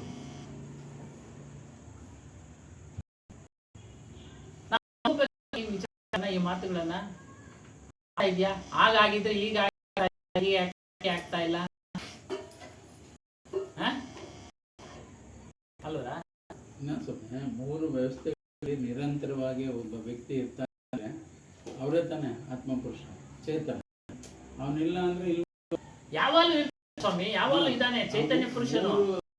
3 ವರ್ಷಗಳಲ್ಲಿ ಇದ್ದಾನೆ. ಸಾಮಾನ್ಯಕ್ಕೂ ಗೊತ್ತಾಗ್ಬಿಟ್ರೆ ಅವಾಗ ನಮ್ಗೆ ಆತ್ಮಜ್ಞಾನ ನಮ್ಮಲ್ಲಿ ಯಾರೋ ಒಂದು ಶಕ್ತಿ ಇದೆ ಅನ್ನೋಂತಕ್ಕಂಥದ್ದು ಗೊತ್ತಾಗ್ಬೋದು. ಮತ್ತೆ ಶಕ್ತಿನೇ ನಮ್ಮ ಸ್ವರೂಪವೇ ಶಕ್ತಿಯೇ ನಮ್ಗೆ. ಆ ಶಕ್ತಿನ ಇವರು ಇನ್ನೊಬ್ರಿಗೆ ಹೋಲಿಸ್ಬಿಟ್ಟವ್ರೆ. ಆಚೆ ಕಡೆ ಹೋಗಿ ನಾನೇ ದೇವ್ರು ನಾನೇ ಶಕ್ತಿ ಅಂತೇಳಿ ನಾವೇನಾದ್ರು ಆಚೆ ಕಡೆ ಹೇಳಕ್ ಹೋದ್ರೆ ಓಡಿಸ್ಕೊಂಡ್ ಬರ್ತಾರೆ. ಇವ್ರು ಯಾರೋ ಹುಚ್ಚ, ಆಮೇಲೆ ದೇವ್ರೇ ಇಲ್ಲ ಇವನು ಅಂತೇಳಿ ನಮ್ಮನ್ನು ಕಡೆಗಣಿಸ್ತಾರೆ. ಇಂಥ ಜಾಗದಲ್ಲಿ ಇದಕ್ಕೆ ಒಂದು ಮಹಿಮೆ. ಅದನ್ನೇ ನಾವು ಉಲ್ಟಾ ಹೆಂಗ್ ಮಾಡ್ಕೊಬೇಕು ಅಂದ್ರೆ, ಚೈತನ್ಯ ನಾವು, ನೀನು ಚೈತನ್ಯ ದೇವರು, ನನಗೆ ಹೊರಗಡೆ ಇರೋರೇ ದೇವರು ಅಂತ ನಾವು ಆ ತರ ಭಾವಿಸೋದು ಕಲಿಬೇಕು. ನನ್ನಂತೆ ಅವನು ಆ ತರ ತಿಳ್ಕೊಂಡು ಅವಾಗ ಸರೋದು ಅವ್ರು ತಿಳ್ಕೊಬೇಕಲ್ಲ. ನಾವು ಇವಾಗ ಆಕ್ಷನ್ ಹೆಂಗ್ ಕೊಡ್ತೀವಿ, ಆಕ್ಷನ್ ಹೆಂಗೆ ತಂದೆ ತಾಯಿಗಳೇ ಹೇಳಲ್ಲ, ಆ ತರ ಹೇಳ್ಬೇಕು ಅವ್ರಿಗೆ. ನೋಡಪ್ಪ, ತಾಯಿಗಳೇ ದೇವ್ರು, ಗುರುಗಳೇ ದೇವ್ರು, ಅವ್ನ್ ಬಿಟ್ರೆ ದೇವ್ರ, ಅವ್ರು ಪೂಜೆ ಮಾಡ್ತಾ ಇಲ್ಲ. ಸಾಮಾನ್ಯ ಸಮಾಜದಲ್ಲಿ ಒಪ್ಪದ ಯಾಕೆ ಗೊತ್ತಾ? ನಿನ್ನಲ್ಲಿ ಚೈತನ್ಯ ಇದೆ, ನೀನೇ ದೇವರು ನಾನೇ ದೇವರು ಅಂದ್ರೆ ಮತ್ತೆ ನೀನು ಚೆನ್ನಾಗಿ ನಾನೇ ಚೆನ್ನಾಗಿಲ್ಲ ಅಂತ ಅದು ಬೇರೆ ಅವ್ರೆ ಅದೆಲ್ಲ ಹೇಳೋದು. ಅದೆಲ್ಲ ಗೊತ್ತಿರೋದಿಲ್ಲ, ಮಾತಾಡ್ತಾರೆ ಅಷ್ಟೇ. ಉದಾಹರಣೆ ಕೊಡ್ತೇವೆ ನೋಡು. ಹಗಲು ರಾತ್ರಿ ಇವಾಗ ಸದ್ಗುರು ಜಗ್ಗಿ ವಾಸುದೇವ್ 40 ವರ್ಷದಿಂದ ಶ್ರಮಕ್ಕೆ ಇವತ್ತು ಪ್ರಚಾರಕ್ಕೆ ಬಂದ್ರು, ಒಂದ್ 2 ವರ್ಷದಿಂದ. ಹೌದ್ರಾ? ಅವ್ರು 40 ವರ್ಷದಿಂದ ನಮ್ಗೆ ಗೊತ್ತೇ ಇರಲಿಲ್ಲ. ಶ್ರಮ ಇರ್ತಿದ್, ಪ್ರತಿಯೊಂದರಿಂದನೂ ಶ್ರಮ ಇರ್ತಿದೆ. ನಾವು ಆಗ್ಬೇಕು ಅಂದ್ರೆ ನನ್ನಂಗೆ ನೀನು ಶ್ರಮ ಪಡ್ಬೇಕು. ಶ್ರಮ ಪಡ್ತಾನೆ ಹೇಳ್ಬೇಕಂದ್ರೆ ಎಷ್ಟು ಶ್ರಮ ಪಡ್ಬೇಕು. ಆ ಶ್ರಮ ಅನ್ನೋದು ಇದ್ದೇ ಇರ್ತದೆ. ಅದನ್ನ ಯಾರು ಮಾಡ್ತಾರೋ ಅವ್ರ ಫಲ ಅಷ್ಟೇ. ಎಲ್ಲದರಲ್ಲೂ ಪ್ರಯತ್ನ ಅದೇ ಆಗಿದೆ. ಪ್ರಯತ್ನ ಪಟ್ಟು ಧ್ಯಾನ ವಿಚಾರ ಮಾಡ್ತಾ ಇದ್ರು. ಒಂದು ಮೊದಲನೇ ದಿನ 10 ನಿಮಿಷ ಮಾಡಿ. ನನಗೆ ಒಬ್ರು ಬಂದು ಗ್ರಾಹಕರು ಬಂದು ಕುತ್ಕೊಂಡು ನಮ್ಮ ಅಂಗಡಿಗೆ, ನೀನು ಅಗ್ನಿ ಮೂಲೆಗೆ ಒಂದೇ ಒಂದು ಮಿಷಿನ್ ಹಾಕೊಂಡು ಏನು ಇಷ್ಟೊಂದು ಸಂಪಾದನೆ ಮಾಡಿದ್ಯಾ? ಅವ್ನು ಹಿಂಗೆ ನಾವು ನನ್ನ ಹತ್ರ ಕಾರ್ಡ್ ಹೊಡ್ಸಂದ್ರೆ ಅವ್ರು ಸ್ವಲ್ಪ ತಿಳ್ಕೊಂಡಿರೋರು, ಅದ್ರ ಬಗ್ಗೆ ಜಾಸ್ತಿ ಇರೋರು. ನಾನು ಹೇಳಿದೆ, ನೋಡಪ್ಪ, ನಾನು 2000 ಇಸ್ವಿ ಒಳಗೆ ಈ ಕೆಲಸ ಶುರು ಮಾಡಿದ್ದು, ಇವತ್ತು 25 ವರ್ಷ ಆಯಿತು. 20 ವರ್ಷ ಶ್ರಮ ಇದು. ನೀನು ಮೂಲೆ ವಾಯುಮೂಲೆ ಎಲ್ಲ ಇದು ಶ್ರಮ ಕೆಲಸ ಮಾಡಿರೋದು. ಸುಮ್ಮನೆ ಅದ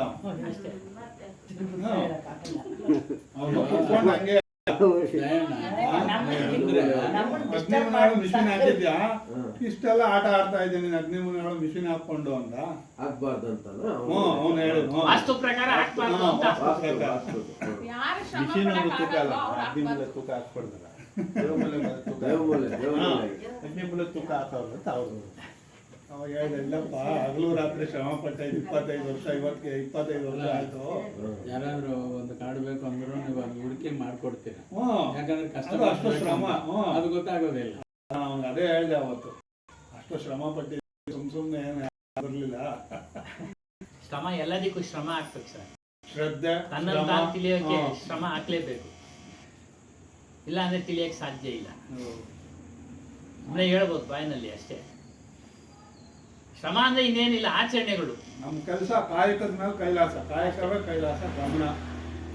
ಗುರುಗಳು ಹೇಳಿದ ಆಚರಣೆಗಳು ಮಾಡ್ತಾ ಇದ್ರೆ ಕ್ರಮೇಣ ಎಲ್ಲ ಅನುಭವ ಆಗ್ಬಿಡ್ತವೆ, ಸ್ವರೂಪದ ಅನುಭವ ಆಗ್ಬಿಡ್ತವೆ. ಅಷ್ಟೊಂದು ಶ್ರಮ ಹಾಕಿ ಒಂದು ವಾರ, ಒಂದು ತಿಂಗಳು ಇಲ್ಲಿಗೆ ಬರಲೇ ಇಲ್ಲ ನಾನು. ಇಲ್ಲಿ ಬಂದ್ಮೇಲೆ ಏನಾಯ್ತು, ಒಂದೇ ನಾನು ಒಬ್ರು 1,000 ಜಾಸ್ತಿ ಕೊಟ್ಬಿಟ್ಟು ಹೋಗ್ಬಿಟ್ಟು ಇಲ್ಲಿ ಕೇಳಿದ್ದಾದ್ಮೇಲೆ ಏನ್ ಅನಿಸ್ತು ನನಗೆ, ಅದು ವಾಪಸ್ ಕೊಡ್ಬೇಕು ಅಂತ ಅವ್ರು ಫೋನ್ ಹಾಕಿ ಹೇಳಿದೆ, ನೋಡಿ 1,000 ಜಾಸ್ತಿ ಕೊಟ್ಟಿದ್ದೆ. ಹೌದಾ ಲೆಕ್ಕ, ನಾನು ಹೋಗಿದ್ನಲ್ಲ, ಇಲ್ಲ ನೋಡು ಹಿಂಗೈತೆ ಅಂತ ತಿರುಗಿ ವಾಪಸ್ ಕೊಟ್ಟೆ. ಸುಮ್ಮನೆ ಯಾಕೆ ಹೌದು. ಒಂದು ಜ್ಞಾನ ಅದು ತಿಳ್ಕೊಂಡ್ಮೇಲೂ ನಾವು ತಪ್ಪು ಮಾಡಿದ್ರೆ ಪ್ರಯೋಜನ ಇಲ್ಲ. ಹ್ಮ್ ಕೊಡೋದ್ರೆ ತೃಪ್ತಿ ಐತಿ. ನಾವು ಅಲ್ಲಿ ಶ್ರಮ ಹಾಕಿ ಮಾಡೋದಕ್ಕೆ ಪ್ರೋಗ್ರಾಮ್ ಬರ್ಲಿಲ್ಲ, ಬಂದಿದ್ರು ಕೇಳಿ, ಚೆನ್ನಾಗಾಯ್ತು. ಆಗಿದ್ದು ಅದೇ ಆ ಶ್ರಮಕ್ಕೇನೆ ಆಗಿದೆ. ಅದರಿಂದ ಎಷ್ಟು ಶ್ರಮ ಪಟ್ಟಿರ್ತೀರಾ ನಿಮ್ಗೆ ಎಲ್ರಿಗೂ ಒಂದು 4-5 ಜನ ಯಾರು ಇರ್ತೀರಾ ಅವ್ರಿಗೆ ಗೊತ್ತಿರ್ತದೆ. ಅದು ಎಲ್ರಿಗೂ ಗೊತ್ತಾಗಲ್ಲ, ಅದು ಅವ್ರವ್ರು ಯಾರೋ ಓಡಾಡಿರ್ತಾರೆ, ಅವ್ರವ್ರಿಗೆ ಆ ಶ್ರಮ ಅದು ಗೊತ್ತಾಗಿರ್ತದೆ. ರಾತ್ರಿ ನಿದ್ದೆ ಮಾಡ್ತಾ ಇರಲ್ಲ, ಕೆಲವು ಟೈಮ್ ಎಚ್ಚರಿಕೆ ಆದ, ಹಂಗ್ ಮಾಡ್ಬೇಕು, ಹಿಂಗ್ ಮಾಡ್ಬೇಕು. ಹೌದು, ಯಾಕಂದ್ರೆ ಕಾರ್ಯಕ್ರಮ ಯಶಸ್ವಿ ಆಗ್ಬೇಕು ಅಂದ್ರೆ ಏನ್ ಮಾಡೋಣಪ್ಪ ಅನಿಸ್ತಾ ಇರ್ತದೆ. ಜವಾಬ್ದಾರಿ. ಹೌದು. ಎಲ್ಲ ಶ್ರಮ ಹಾಕಿದ್ರೆ ಅದು ಸಕ್ಸಸ್ ಆಯ್ತು. ಹಂಗೆ ಶ್ರಮ ಪಡ್ಬೇಕು ಎಲ್ಲ ಇದ್ರಲ್ಲೂ ಅಷ್ಟೇ, ಶ್ರಮ ಪಟ್ರೇನೆ. ಒಂದು ಇದಕ್ಕೇನೆ ನಮ್ಗೆ ಅರ್ಥ ಆಗಲ್ಲ, ನಿಮ್ಗೆ ಹೇಳೋದಿಕ್ಕೆ 2-3 ಸರಿ ಓದಿರ್ತೀವಿ. ಅದೇ 2-3 ಸರಿ ಓದಿ ಅದನ್ನ ವಿಚಾರ ಮಾಡಿ ವಿಮರ್ಶೆ ಮಾಡಿ ಹೀಗೆ ಹೇಳ್ಬೇಕು. ಇದನ್ನ ಕೇಳೋ ಕ್ವಶನ್ಗೆ ಆನ್ಸರ್ ಹೇಳ್ಬೇಕು. ಅವ್ರಿಗೆ ಗೊತ್ತಾಗೋಗ್ಬಿಡ್ತಿದೆ ಸದಾಶಿವ ಅವರೇ, ಅವ್ರಿಗೆ ಗೊತ್ತಾಗೋತಿದ್ದೆ. ನೀವು ಇಲ್ಲಿ ನೋಡ್ತಾ ಇದ್ರೇನೆ ಇದೇ ಕ್ವಶನ್ ಕೇಳ್ತೀರಾ ಅಂತ ಅವ್ರು ರೆಡಿ ಮಾಡ್ಕೊಂಡು ಇಟ್ಕೊಂಡು ಹೇಳ್ರಿ ಅವ್ರು. ಅಲ್ಲ, ಅಲ್ಲಿ ವಿಷಯ ಏನ್ ಬಂದಾಗ ವಿಷಯ ಇಲ್ಲಿ ಇರುತ್ತಲ್ಲ ಸರ್, ಶ್ರಮ ಹಾಕಿದ್ರೆ ಅಲ್ಲ ಹಾಗೆ. ಕಾಯಕವೇ ಕೈಲಾಸ, ಕಾಯಕ ಮಾಡ್ತಾ ಇದ್ರೆ ಕೈಲಾಸ. ಅಣ್ಣವರ ಸ್ವಾಮಿಯವರ ತೋಟದಲ್ಲಿ ಬಹಳ ಚೆನ್ನಾಗಿತ್ತು, ಹೇಳಿರ್ಬೇಕೇನೋ, ಬಹಳ ಚೆನ್ನಾಗಿತ್ತು.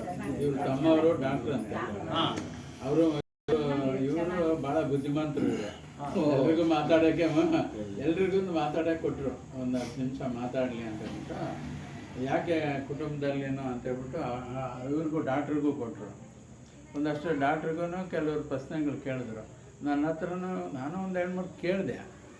ಇನ್ನೂ ಅವರು ಕೇಳುವಾಗ ಆಯಿತು, ಅದು ಪ್ರೊಲಾಂಗ್ ಆಗಿಬಿಟ್ರೆ ಬೇರೆಯವ್ರಿಗೆ ಚಾನ್ಸ್ ಸಿಕ್ಕಲ್ಲ, ಟೈಮ್ ಬೇರೆ ಆಟ ಆಯ್ತಲ್ವಾ ಅಂತ ಹೇಳ್ಬಿಟ್ಟು.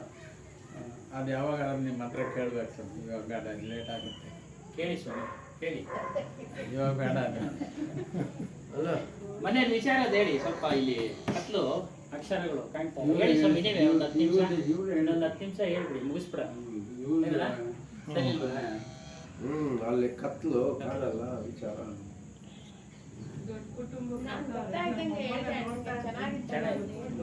ನಮ್ಗೆ ಮದುವೆ ಕಾರ್ಯ ಒಂದು ನೋಡ್ಕೊ ಅಂತ ಹೇಳಿದ್ರು. ಅಲ್ಲಿ 12 ಗಂಟೆವರೆಗೂ ಇದ್ವಿ. ಅಲ್ಲಿ ಆ ಮದುವೆ ಮನೆಯಲ್ಲೇ 2 ಸಾವಿನ ಸಮಾಚಾರ ಬಂತು. ಆನೇಕಲ್ನಲ್ಲಿ, ಆನೇಕಲ್ ಶಂಕರ್ ಗೊತ್ತಲ್ಲ, ಗೊತ್ತಿಲ್ಲ ಅನ್ಸುತ್ತೆ, ಮಾಜಿ ಪುರಸಭಾ ಅಧ್ಯಕ್ಷರು, ಅವ್ರು ತೀರೋದ್ರು. ನಮ್ಮ ಭಾವ ಅವರ ಸದ್ಯ ಅಳಿಯ ತೀರೋಗ್ಬಿಟ್ಟ. ಅವತ್ತು 2 ಅಲ್ಲಿ ಅಟೆಂಡ್ ಮಾಡ್ಬೇಕಾಯ್ತು ಅಂತ ಬರ್ಬೇಕಾಯ್ತು ನೀವು ಗುರು ವಿಚಾರ.